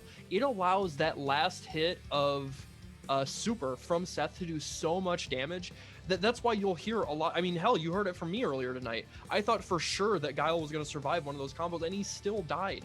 And he had already done a ton of hits beforehand. He had done like 3 or 4 V-trigger follow-ups. But that's something that I feel like isn't talked about enough for that character. Yeah, the damage scaling I think is a really legitimate thing here that makes Seth such a strong character. Maybe doesn't put a lot of damage on the board, definitely decent damage, but not a ton of it. But man, Seth, the scaling for Seth isn't really like that prominent, and it works out in his favor. Yeah. But absolutely. Speaking of Seth gameplay, Stupendous versus Mira up next on deck. Yeah. This is gonna be a really good one. I don't think I've seen Mira make it up this far into top 8 for Wednesday Night Fights in a while. So I'm super, super stoked to see her face off, and especially against Stupendous. Stupendous has, I think, had a difficult sort of transition through the matches. So it's going to be interesting for sure to see how he can face off against the Poison. Oh no, this is a rough match. Yeah, this is a rough match. This is not fun for Heath. Oh no. Now, Stupendous is no stranger to hard matchups. You know, he's been a Geef loyalist since the game's start. You know, he played Geef in Street Fighter 4. But this is no fun, and I would not be shocked if we see a switch eventually. Okay, I like that. Getting the trip guard SPD. Yeah, but again, waking up with the whip. Ooh, okay, nice little armor there. Oh, and just woke up with it. I like it. He was aware of the frame advantage there. That was his best option. And look at this, the turnaround. All right. right, Stupendous says, rough match says who? Damn. Says who? You know, That's the thing too. You know, Stupendous has been practicing this matchup, and I would imagine, you know, I could see why, because on paper this is super rough for Geef. Yeah. Ooh, interesting V reversal there. Well, we have to consider one of his best friends, Filipino Man, is a super strong poison player, so I'm sure he plays this matchup every day and knows it inside and out, and it's showing right now. But Mira is fighting back. He blocks it there, okay, using the opportunity to jump in, and the stun is still mounting, but this is all Geef needs. He needs that one opportunity, that one EX SPD, and look at what is happening. Yeah, activation time from Mira. She's got the Molotov, or, oh, never mind. Not even gonna do EX SPD. That is twice. He is landing the right opportunity to use that the V-trigger frame trap, and then just close it out with the lariat. He's really making those guess for game situations count. Now I'm curious here. Are we going to see Mira go with the character switch? We're going back to the screen, so is she going to bust out the Laura? I think the Laura might be risky, so maybe the Ibuki. Ibuki's got some good checks with the kunai. I would guess Ibuki. That would be my guess. Now maybe she'll feel more comfortable with Laura, but I don't think Laura does well in that matchup. No, I mean when you've got, you know, normally Laura likes to play in your face, but I don't think I'd want to play in Geef's face. He is much bigger than Laura and much stronger. Yeah, his grabs hurt a little bit more. So I expect we'll see the Ibuki pick here, but regardless, it was a really rough match because Geef has a lot of damage output, and to kind of control the spacing against such a difficult matchup that on paper Geef would not win at. I mean, he pulled through and made it seem very easy. Yeah. Well, yeah, and he is going with Laura. Now, she is. You know, this is going to be tricky because Geef has both Lariat and long-range light SPD to deal with claps. Because again, like you mentioned earlier in the tournament, like those the thunderclap from her has really slow startup, so he can react with SPD or Lariat very easily. We'll see how Laura matches this. Yeah, and mind you too, though, Geef's a little bit of a slower character, so he can definitely get clipped here by some of these command grabs. Wow, Laura's the pick for sure. Apparently. Holding the meter. Yeah, you know, Mira just turned that up and was not letting Stu breathe at all. Just constant mix, put him in the blender until he was dead. Yeah, certainly. Serving up a Geef smoothie. Oh man, already starting it out, going in with the elbow. Ooh, nice frame challenge there too. Oh man, he's taking so much damage trying to flex through this pressure. And there he had to use the V reversal and it's wasted. Okay, look at this, that hurt. There we go. Now is his time to shine, going in with the EX. Not quite. Tried to go for an instant overhead. Is going to be jump back medium kick. Yeah, pulling through for Mira, evening things up.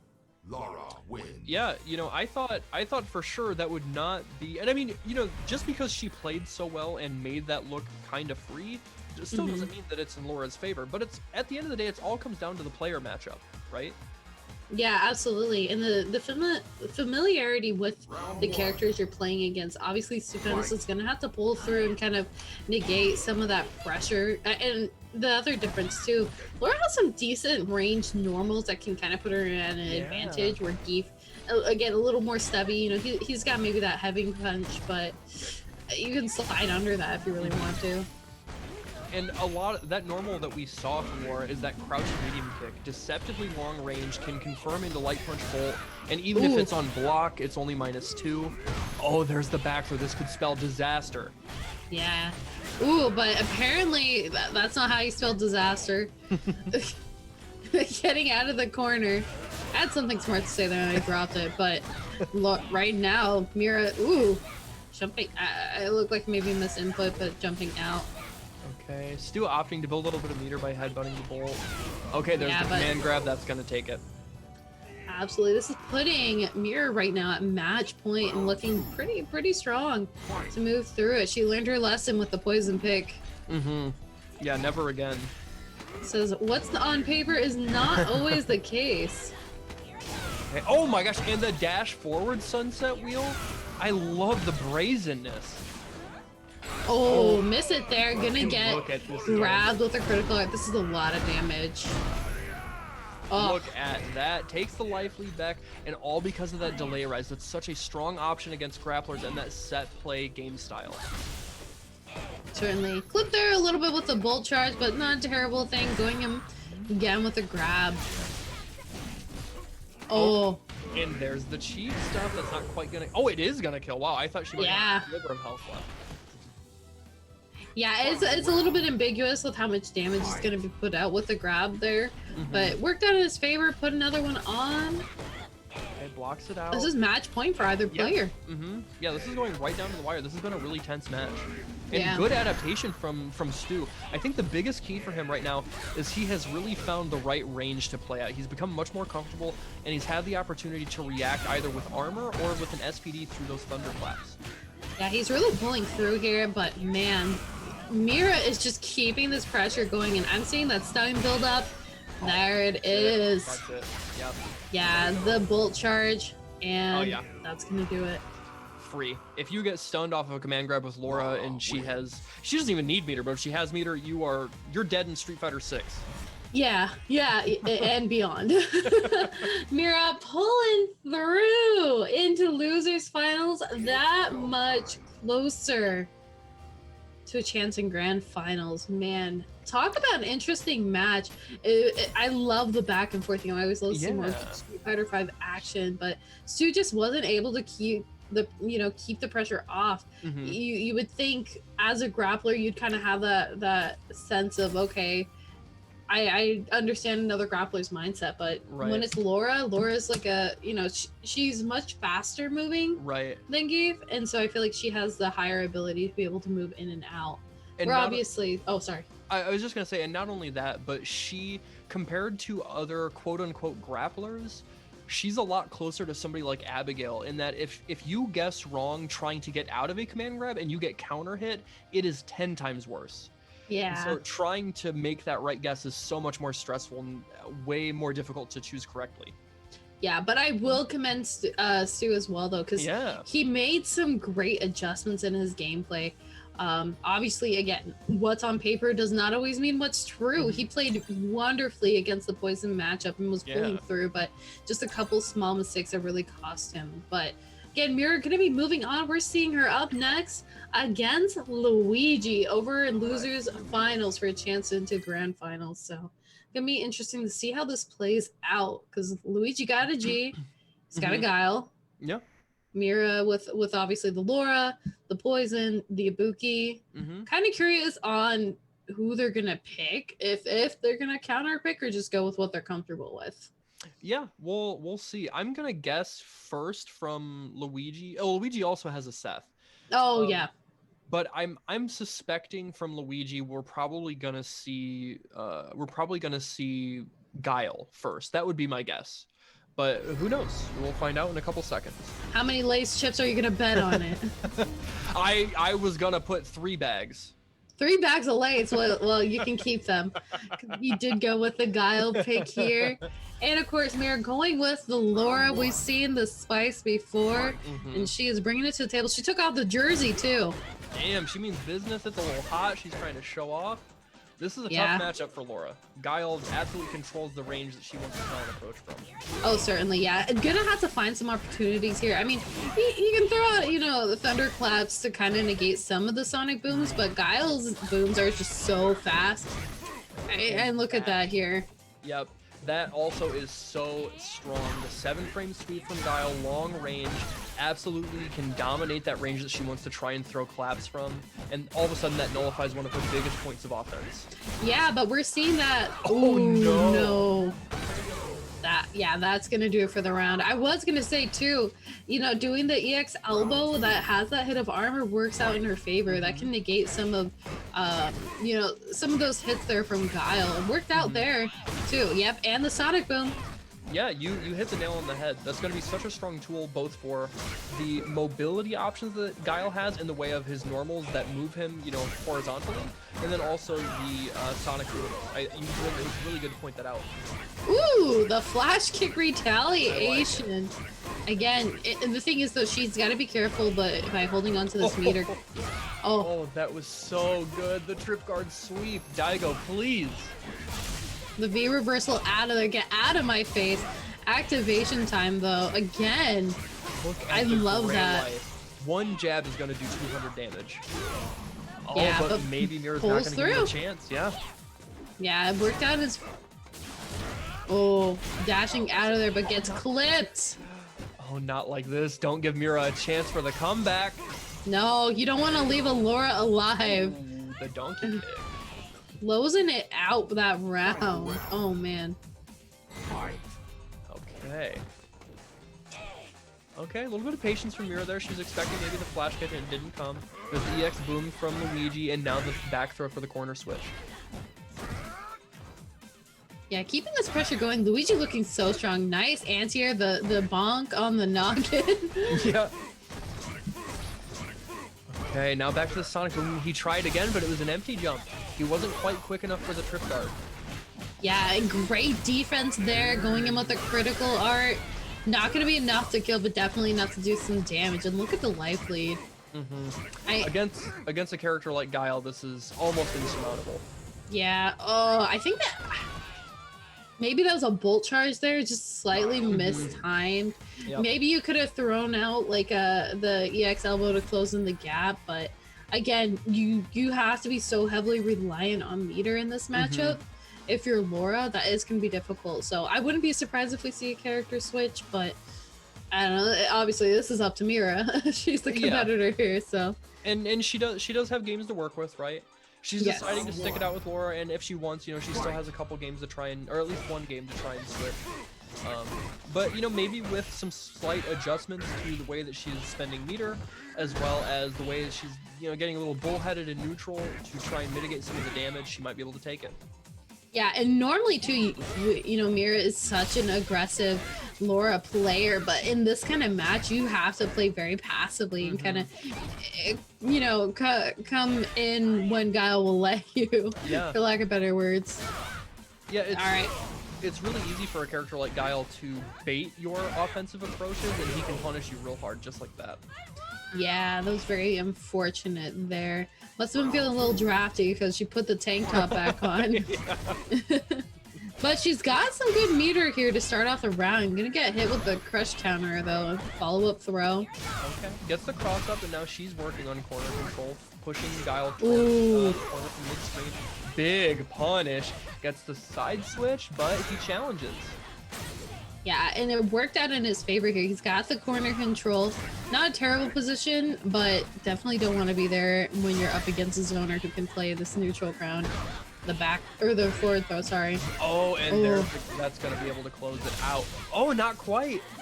Okay, now, if there is a character that can make pixel comebacks, it is Laura. She's popped the trigger. She is locked and loaded with meter, but he sends out the fast boom. She wasn't ready.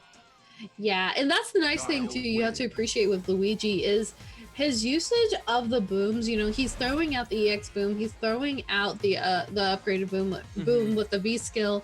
He's throwing out both the you know, he's mixing up between the slow and the fast boom to kind of keep you on your toes. So when you expect that the slow boom, you know, you have some time to walk forward, that fast boom comes out and you're gonna walk right into it. So yeah, I couldn't have said it better. He's doing a really good job mixing up his fireball timings, and that's something, if you want to play a zoning character, you absolutely have to do. And Mira's having a hard time navigating. Oh my gosh, and there's the air throw, shades of oh my goodness. And Luigi is feeling himself a bit. There's the EX elbow working out in her favor, finally getting some damage on the board. Man, talk about oppressive. You know, that's something you usually say with Laura, but Luigi looking pretty strong. Man, and you can just watching Mira's movements and the way she is pressing buttons and the timings, you can tell she's angry. She's trying to make a comeback, trying to send a message, but it's just not working. Yeah, trade there on the anti-air worked out in Luigi's favor. He is on match point for a chance to go back up into the grand finals. So Mira's gonna have to recompose herself and kind of change up her game plan. Walking into range and isn't able to find it, just keeps running into these booms, keeps running into these normals, and Luigi is getting so much mileage off of his neutral approach. Yeah, Laura can definitely not impress if she don't get to play, and Luigi's not giving her a chance right now. Activation time, though. Okay, that could have been her opportunity after that crouch medium kick. Yeah, oh, man. Trying to go in with the overhead, small trade, but that hurt. Man, the flash kick respawns, and this is what we said time and time again. Just too aggressive. You have to play at the speed of Guile, and you have to be reliant on that meter to kind of find your opportunity in. Oh, the connection was bad too. That's unfortunate. Rip. But unfortunately, those are the hands that we are dealt on CFN. Nevertheless, GG's Mira. It was great to see you make it as far as you did.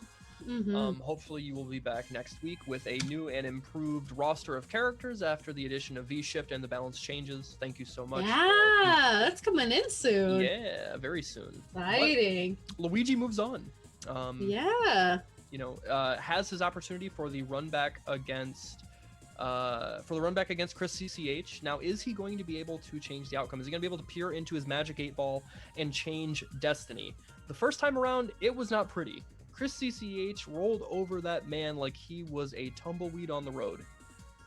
Yeah, it definitely was pretty difficult to watch. But you know what isn't difficult to watch? Or even difficult to do? Going and checking out that match arena. Please, please, please, guys, before the end of the tournament tonight, go and support the tournament series and the players here by checking out the match arena. You can do !match arena in chat, and you can enter in the free promo code to add a free 50 cents to the prize pool. Oh, damn, we're at $100? Oh, let me refresh. Damn. That was Soul Calibur. Oh, shit. Okay, that was Soul Calibur. You got me excited. I was like... Yeah, we have like 10 games. Right. 10 games. The mix-up. On match arena. Oh, man. So my apologies, yeah. I hit us with the mix-up. Oh, I got hit. But jokes aside, please, please, please go. We want to see $100 here for Street Fighter 5. So you can enter in that promo code. You can do the sponsorship quest on the right-hand side. That adds free change to the prize pool. And of course, if you got a little extra change in your pocket, you know, if you're you filed your taxes already, and if that's hit your income taxes hit your pocket, you know, throw some of this away. And of course, too, if you like what you see tonight, you can obviously support the channel. And speaking of support, we have Victrix, our partner. Much love to them, and make sure you go and support them. They did partner with us for this tournament series. I believe, what is it? Street Fighter 5 gets the Victrix controller? Yes, correct. They they get a choice of Ken, Guile, Bison, or Cammy, because Ryu and Chun-Li are sold out. Oh! Okay. Gotcha. As it should be. Chun-Li's the best. Jokes aside, though, and then I believe, you know, we have Alpha 2 and then Turbo as well. Both each get a headset for the grand prize. So obviously multiple opportunities if you want to compete in all 3 games for a chance to win. But much love to Victrix for partnering with us, and of course too, a lot of love with MetaView, our other partner as well. You can go support them and go download their app. They have a lot of great clips for a lot of amazing games, including the one you see tonight, so give them lots of love, and we have a huge appreciation for them. But the final tonight, let's get into it, because there's some points on the line here going into grand finals. We got Chris CCH and Luigi. It's gonna be a good one. Yeah, so this is one that we have absolutely seen before, whether it is grand finals, whether it's in winners finals, whether it's somewhere else in top 8. These two fight a lot. A couple of young guns from the West Coast, absolute superstars. You know, within the next 5 years, I expect these players to, you know, be consistently getting top 8s in majors, top 16, top 8, without a doubt. And so to see these two continue to clash against each other and really harness that consistency in their growth as players is so hopeful and so reassuring. It lets, you know, maybe even newer players, whether they're young or a little bit older and they're getting into fighting games, you can watch players like this and watch them improve in real time, week to week, tournament to tournament, and see the way that they are learning and applying their decision making throughout the sets, and understand how to get better. You know, because that can be a really hard thing in fighting games, is how do you approach getting better? Watch players like this and the things that they pick up on tournament to tournament, set to set, and you will have a good blueprint. But let's get into this grand final. Yeah, speaking of getting better too, ooh, the V-skill star, that's strong. I was like, speaking of getting better, when you're at such a high level like this too, I think you kind of hit like a plateau where it is very difficult to get better. But coming to the tournaments week in and week out let you kind of test out any new experiences and abilities. So of course, you know, everybody in chat, if you like what you see and you want to be a part of it, if you're on the West Coast, you can obviously enter in as well to these tournaments. But we'll focus on what's we got in front of us, since it is a whole lot to unravel right now. Things playing out a little better for Luigi at the moment. Yeah, it seems like he's really got the momentum on his side. He's been clipping sets with all these normals and neutral, hitting with sonic booms randomly, and he's looking at a really solid life lead. The sweep almost closes it out, but there is the meaty crouch strong, and Seth goes down first round. Yeah, pulling through very, very convincingly. Again, maybe it's a different story. We'll have a different ending to this one. But again, nice little bit of neutral here. Okay. He found the mark with the V skill. Gets the forward throw, keep him in the corner, and doesn't bite on the meaty. Yeah, different obviously too, because you know, unlike Laura, Seth has that V skill and has a couple other options here. Oh, that's heartbreaking. Yeah, that hurts. Yeah, Seth has a couple other options to negate the sonic booms here that really Guile relies on, but I like the wake up flash kick, respect the meter. But again, doesn't go for the V-trigger follow-up. He's got to worry about chip here pretty soon. Okay, actually, he used the EX, so he's safe from chip for the time being. But when is Chris CCH going to land his mark? Yeah, even, like, not just gray health, but like even just a little bit of health. Oh, the throw, Luigi pulling through. I was gonna say Seth doing that side switch with his V trigger, even like obviously he puts a decent amount of gray health, but even just a little bit of like chip down health that he does with that is kind of ridiculous. Yeah, he can with both of his V skills, the chip damage he can do is pretty outstanding. But something that a lot of players don't realize, and I actually only learned recently, outside of when he's in V-Trigger 1, outside of his Hecatoncheires follow-up, the punch one, all of the other follow-ups are actually -4, so they're punishable. You just have to be aware of it, and the spacing has to be right, but it is something that you can challenge after and get a punish on if you're correct. Interesting. Yeah, we'll have to see if that'll come into better play here. We got a nice confirm. Again, beautiful damage here from Chris CCH, and he's keeping the pressure, but the back throw will do it. And he went for the light uppercut. I love it. He was prepared for the throw attempt, and he eats two he eats two flash kicks for his trouble, but Luigi still has to work for this comeback. Yeah, working he is. Oh man, this is gonna be a lot of damage. Doesn't even need to spend the meter. He can use up the rest of his V trigger. Guile uses Gorilla Glue. Indeed. That's how he gets his hair to stay up. Yeah, of course. Okay, gets the forward throw into the meaty, heavy, cool disaster. Oh, and he clips him in the startup of one of Guile's slower normals. And Chris CCH is sitting very comfortable now with this corner control. Yeah, he's keeping this corner pressure. I kind of like it, even though not a lot of it's lasting. Great anti-air. Kind of a weird thing with the flash kick, but worked out. Doesn't get clipped by the axe kick there just a second ago.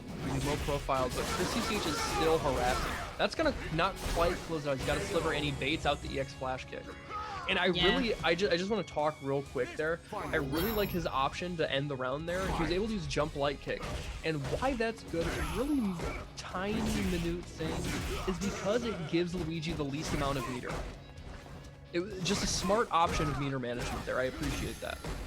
Yeah, it worked out in his favor. Both players, though, full sticks of butter, full meter to play with, so they're going to cook something good. Going in with a V reversal to kind of keep this pressure.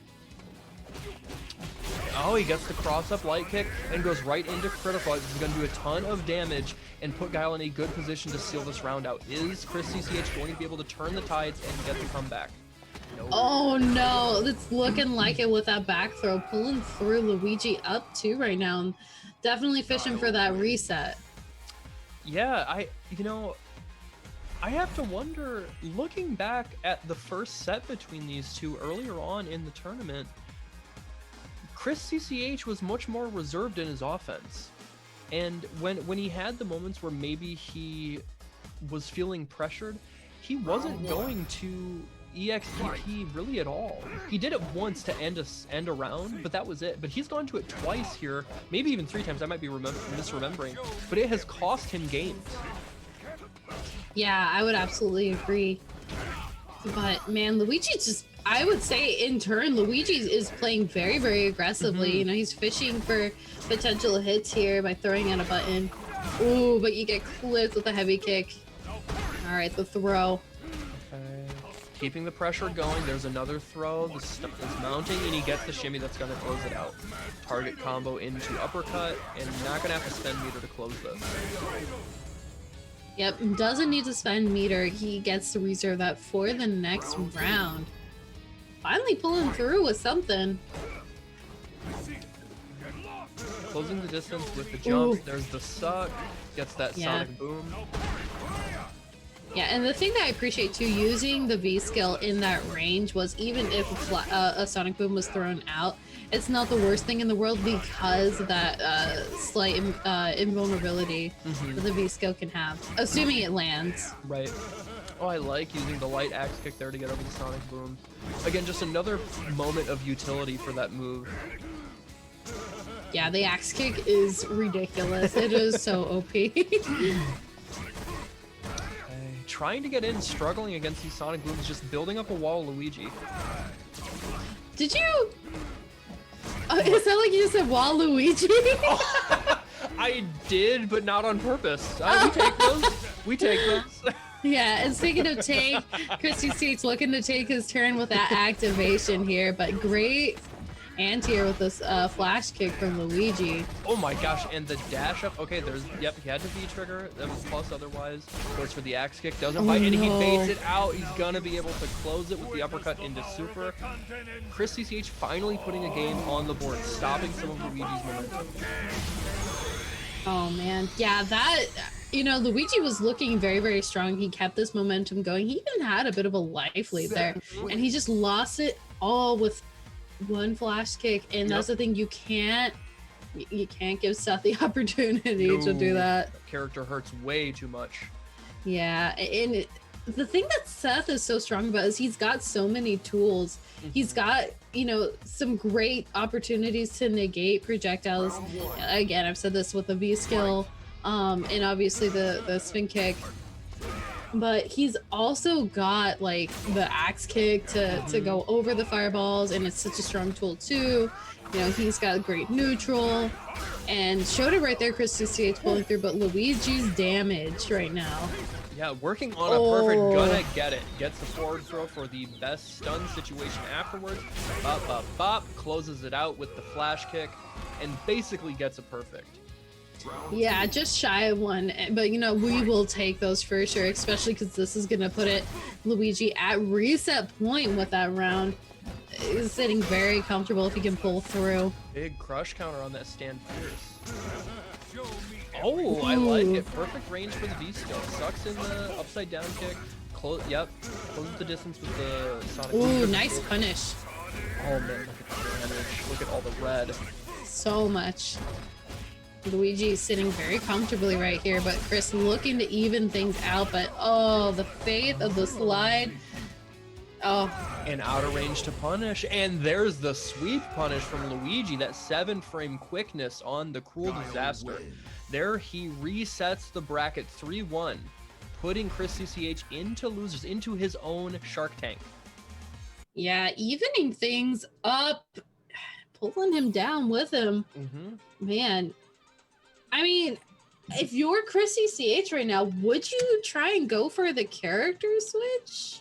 I mean, like you're brought down to losers, so like you had the opportunity, but he did send Luigi into losers initially and with the Seth. Yes, it was kind of an ass beating. But clearly there have been adjustments made on Luigi's part, and Chris CCH is just struggling to match the pace. So maybe a character switch might be what he needs, to just mix it up and give him a different approach. But certainly Seth can do it. We've seen it already, and I think on paper Seth does fine in that matchup. I think would even win it. But it's just a matter of disrupting the pace of Guile. If Guile can get a strong rhythm to make your jump-ins predictable, to make your fireballs predictable, to make you get clipped by his moving normals in neutral, you're gonna get whittled down over time or eat big crush counter damage, and you're gonna die sooner than later. So you have to be able to really throw off his timing. Yeah, and again too, I think Chris is having a hard time when Luigi does decide, it's my turn to play, aggressively.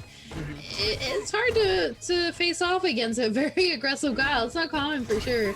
But yeah, he definitely, you have to smother Guile, not give him a chance to throw out booms. You have to kind of keep that pressure going that he had prior. So Chris CC is looking for his opportunity to do so right now. Slowly closing the distance, inching his way in, keeping Guile in this corner. But Guile is trying to fight his way out, using the Sonic Boom, beating the forward medium kick. Oh, I'm like, all these neutral buttons, I'm just like waiting for something to get clipped. Oh, man. Oh, I love it. Calling out the dash attempt, and look at the big damage off of the stand roundhouse. So there's the forward throw. Yep. Again, break on the throw there, but a great axe kick, and he is so close either to stun or death, but finds his way through with the flex. Oh. And man, that reaches so far, gets caught with the delayed frame trap. Chris CCH taking a little bit of control back here. First round in his favor. Yeah, again, he's looking like he's going to try to pull it back right now, going in with the forward throw. And that's the thing with that spin kick too. I said this before. It's a great tool against the Sonic Booms. That was so sick. The counter hit conversion off of the suck. The awareness from Chris CCH and the reactions. And look at this. He's already down to 35% life. Did we lose it? All right. Well, what do you guess is going to happen? If I'm going to guess, I think Chris CCH is going to take it. But, we'll see. Hang tight, guys. A little bit of technical difficulties. It wouldn't be a stream without them, that's for sure. You're absolutely right. Yep. But while we're waiting, in the meantime, you can check out the match arena. Yes. Good segue. Yeah, definitely. While we're waiting in the meantime. Oh. Chris left. Oh. So something happened with his connection. Let me go talk to him and see what happened. Okay. All right. Yep. Well, while we're waiting in the meantime, of course, you guys, again, you can go check out the match arena, support tonight's tournament, support the players you're seeing. Obviously, the bigger the prize pool, the more that they have to fight for. So it's definitely worthwhile. There is a coupon code you can enter to add a free 50 cents to the prize pool. So please, please, please go and check that out. You can do !match arena. That'll give you all the details and more. Do you want to shout out our partners real quick, Mr. Mustaflis? Yeah, I'd love to. So first, let's talk about MetaView. They are a relatively new company, and I believe actually they have one of West Coast's own, LPN, working with them. I'm pretty sure he works for them, yeah. But yeah, so they are an upstart company that is focusing on esports media. They are providing you, whether it is through the app or their website, metaview.gg, curated clips for different esports games. So they've got Fortnite, they've got League, they've got Street Fighter, they've got Smash. They have a beautiful UI, by the way. If you download it on, if you download it on the iOS, if you've got an iPhone like I do, they have a very nice, I just said the word, UI. There we go. Yes. I'm downloading it right now just to check it out. It's definitely worthwhile. You can see some clips from some of your favorite games.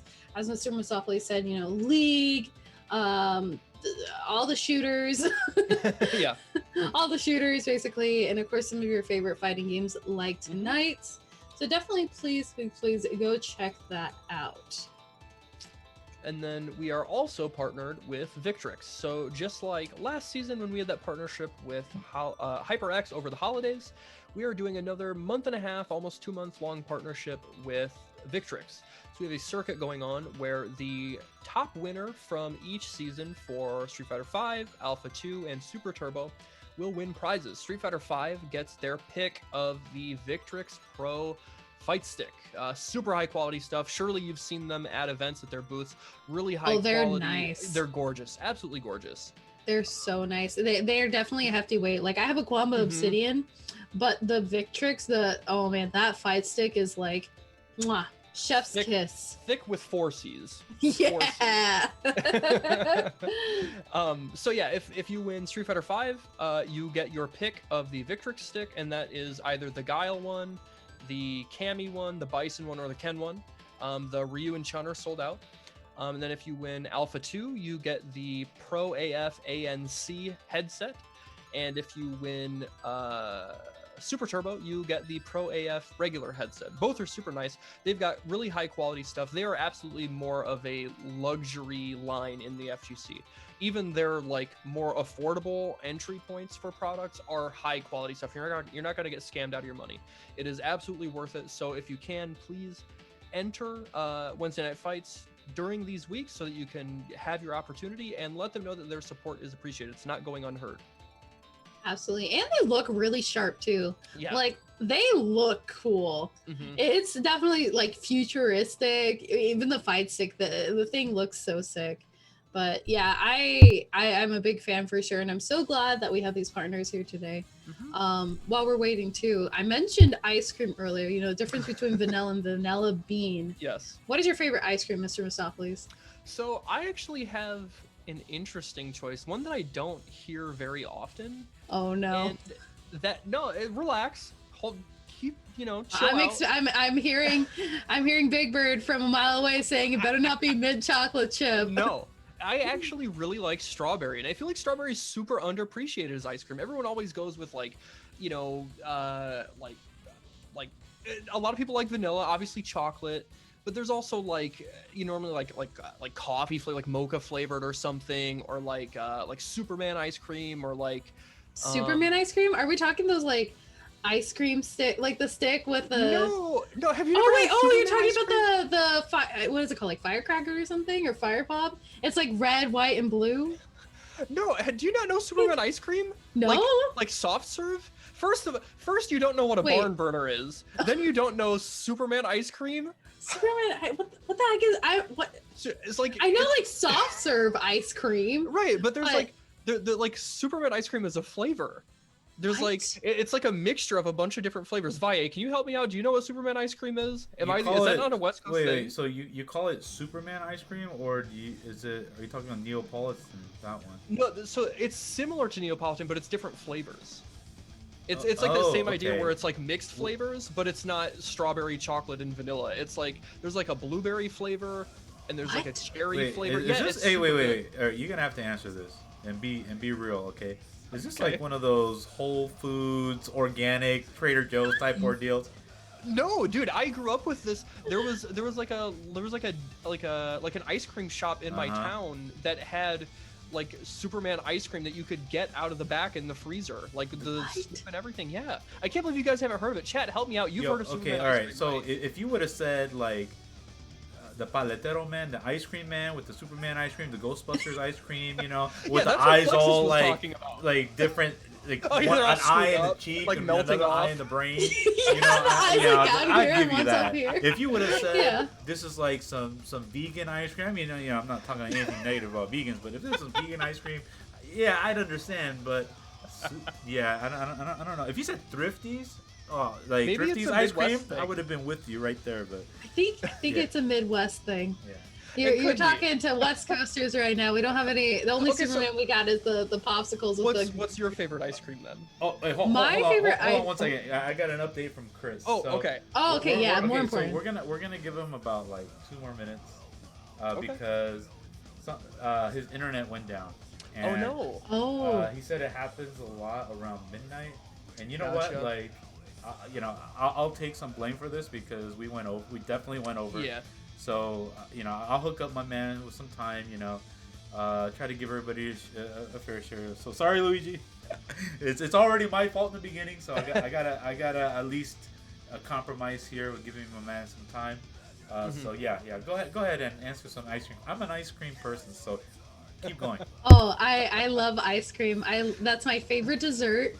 So I do not discriminate on my ice cream flavors by any means, but I will say I think my favorite ice cream, you know, I always like oh goodness, I definitely am a big fan of the strawberry. I like a butter pecan though. Oh. I think if I'm going with a classic single flavor, no frills and things like that, no, I'm gonna go with a butter pecan. It's that nice like combination between just like sweet but not too sweet.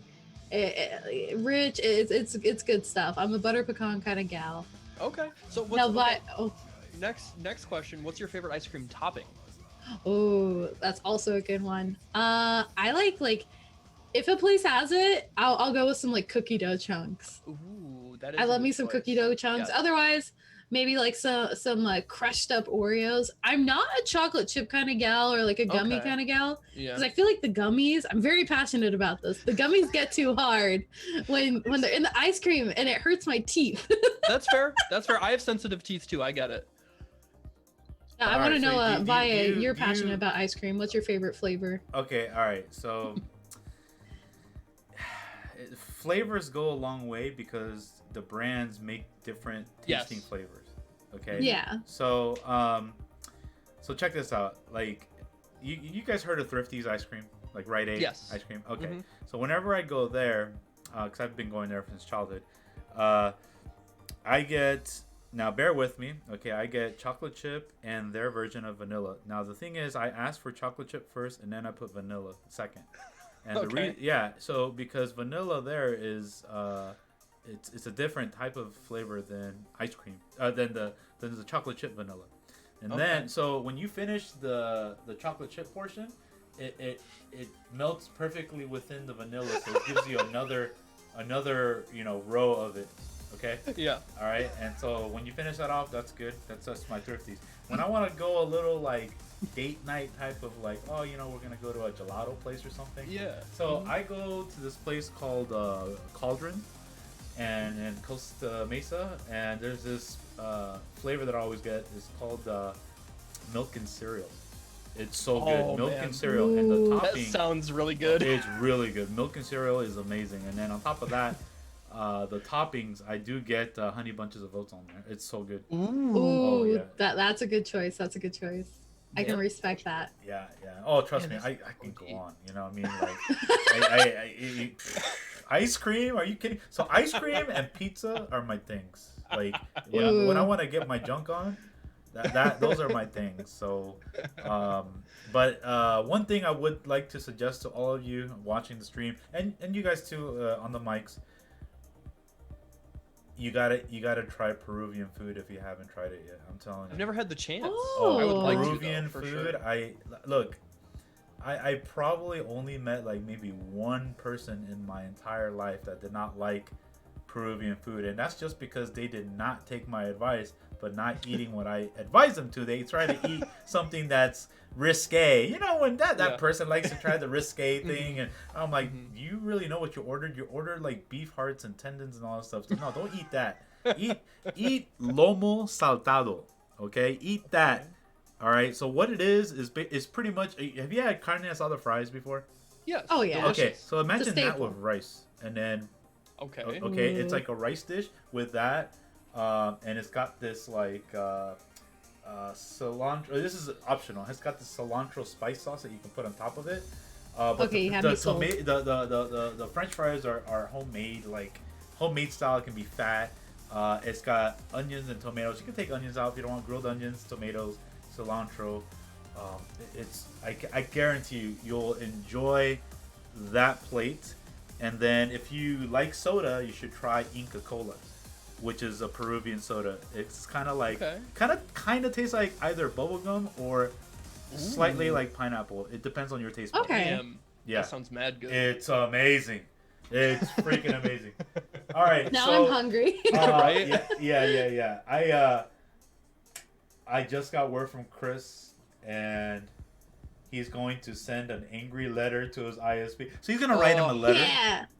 You know, okay, so in I guess my mother's generation, when they would get angry, I'm gonna write him a letter. You know, it's like same, that's when you yeah. know the ultimate. Like you pissed off your moms, they're gonna write them a letter, right? They're not gonna call them, they're not gonna text them because that shit wasn't around then. They're gonna write them a letter. So that's what Chris is doing. He's gonna write him an angry letter to his ISP saying, "Yo, you might have cost me a Victrix Pro limited edition fight stick because you know Chris uses fight sticks, right? Oh yeah. Yeah. So, and I think he uses a couple other peripherals too. He's a young cat. He knows what's up, but would love to have this, but of course. He himself told me that he's gonna have to. He's a hitbox user now, but I do recall him using a fight stick before. So, but anyways, unfortunately, he forfeits the set. So Okay. yeah, I'll let you guys finish that off. Sure. So, as you guys just heard, unfortunately, Chris CCH's ISP doesn't want to play nice. What else is new? Internet across the country sucks. So, at any rate, thank you guys for staying patient. That means Luigi will win by default. He will get the lion's share of the points towards the Victrix season. But we'll be back next week with a new and improved Street Fighter. We have the balance patch coming up this weekend after Street Fighter V Capcom Cup. We've got balance patch, V-Shift coming, Dan, Rose right on his heels. Ton of exciting stuff to look forward to, but nevertheless, we apologize for the technical difficulties, but we are so appreciative of your time with us and for sticking it out. Go ahead, Flexus. Yeah, thank you guys so much tonight for joining us. Again, I do want to shout out the Match Arena League. Please, please, please, exclamation point Match Arena. Go and support the players and the matches you've seen tonight. Definitely worthwhile. And congrats to Luigi for pulling it through. You know, he had that reset and he did really, really well, coming back from losers. So definitely convincing there. Great job to him. Of course, thank you to our partners for both the tournament series and overall to Victrix. And to MetaView, much love to them. Yes. I will send us out. Thank you guys so much. I'm Flexus. And I am Mr. Mistopheles. Thank you guys so much and have a good night. Adios.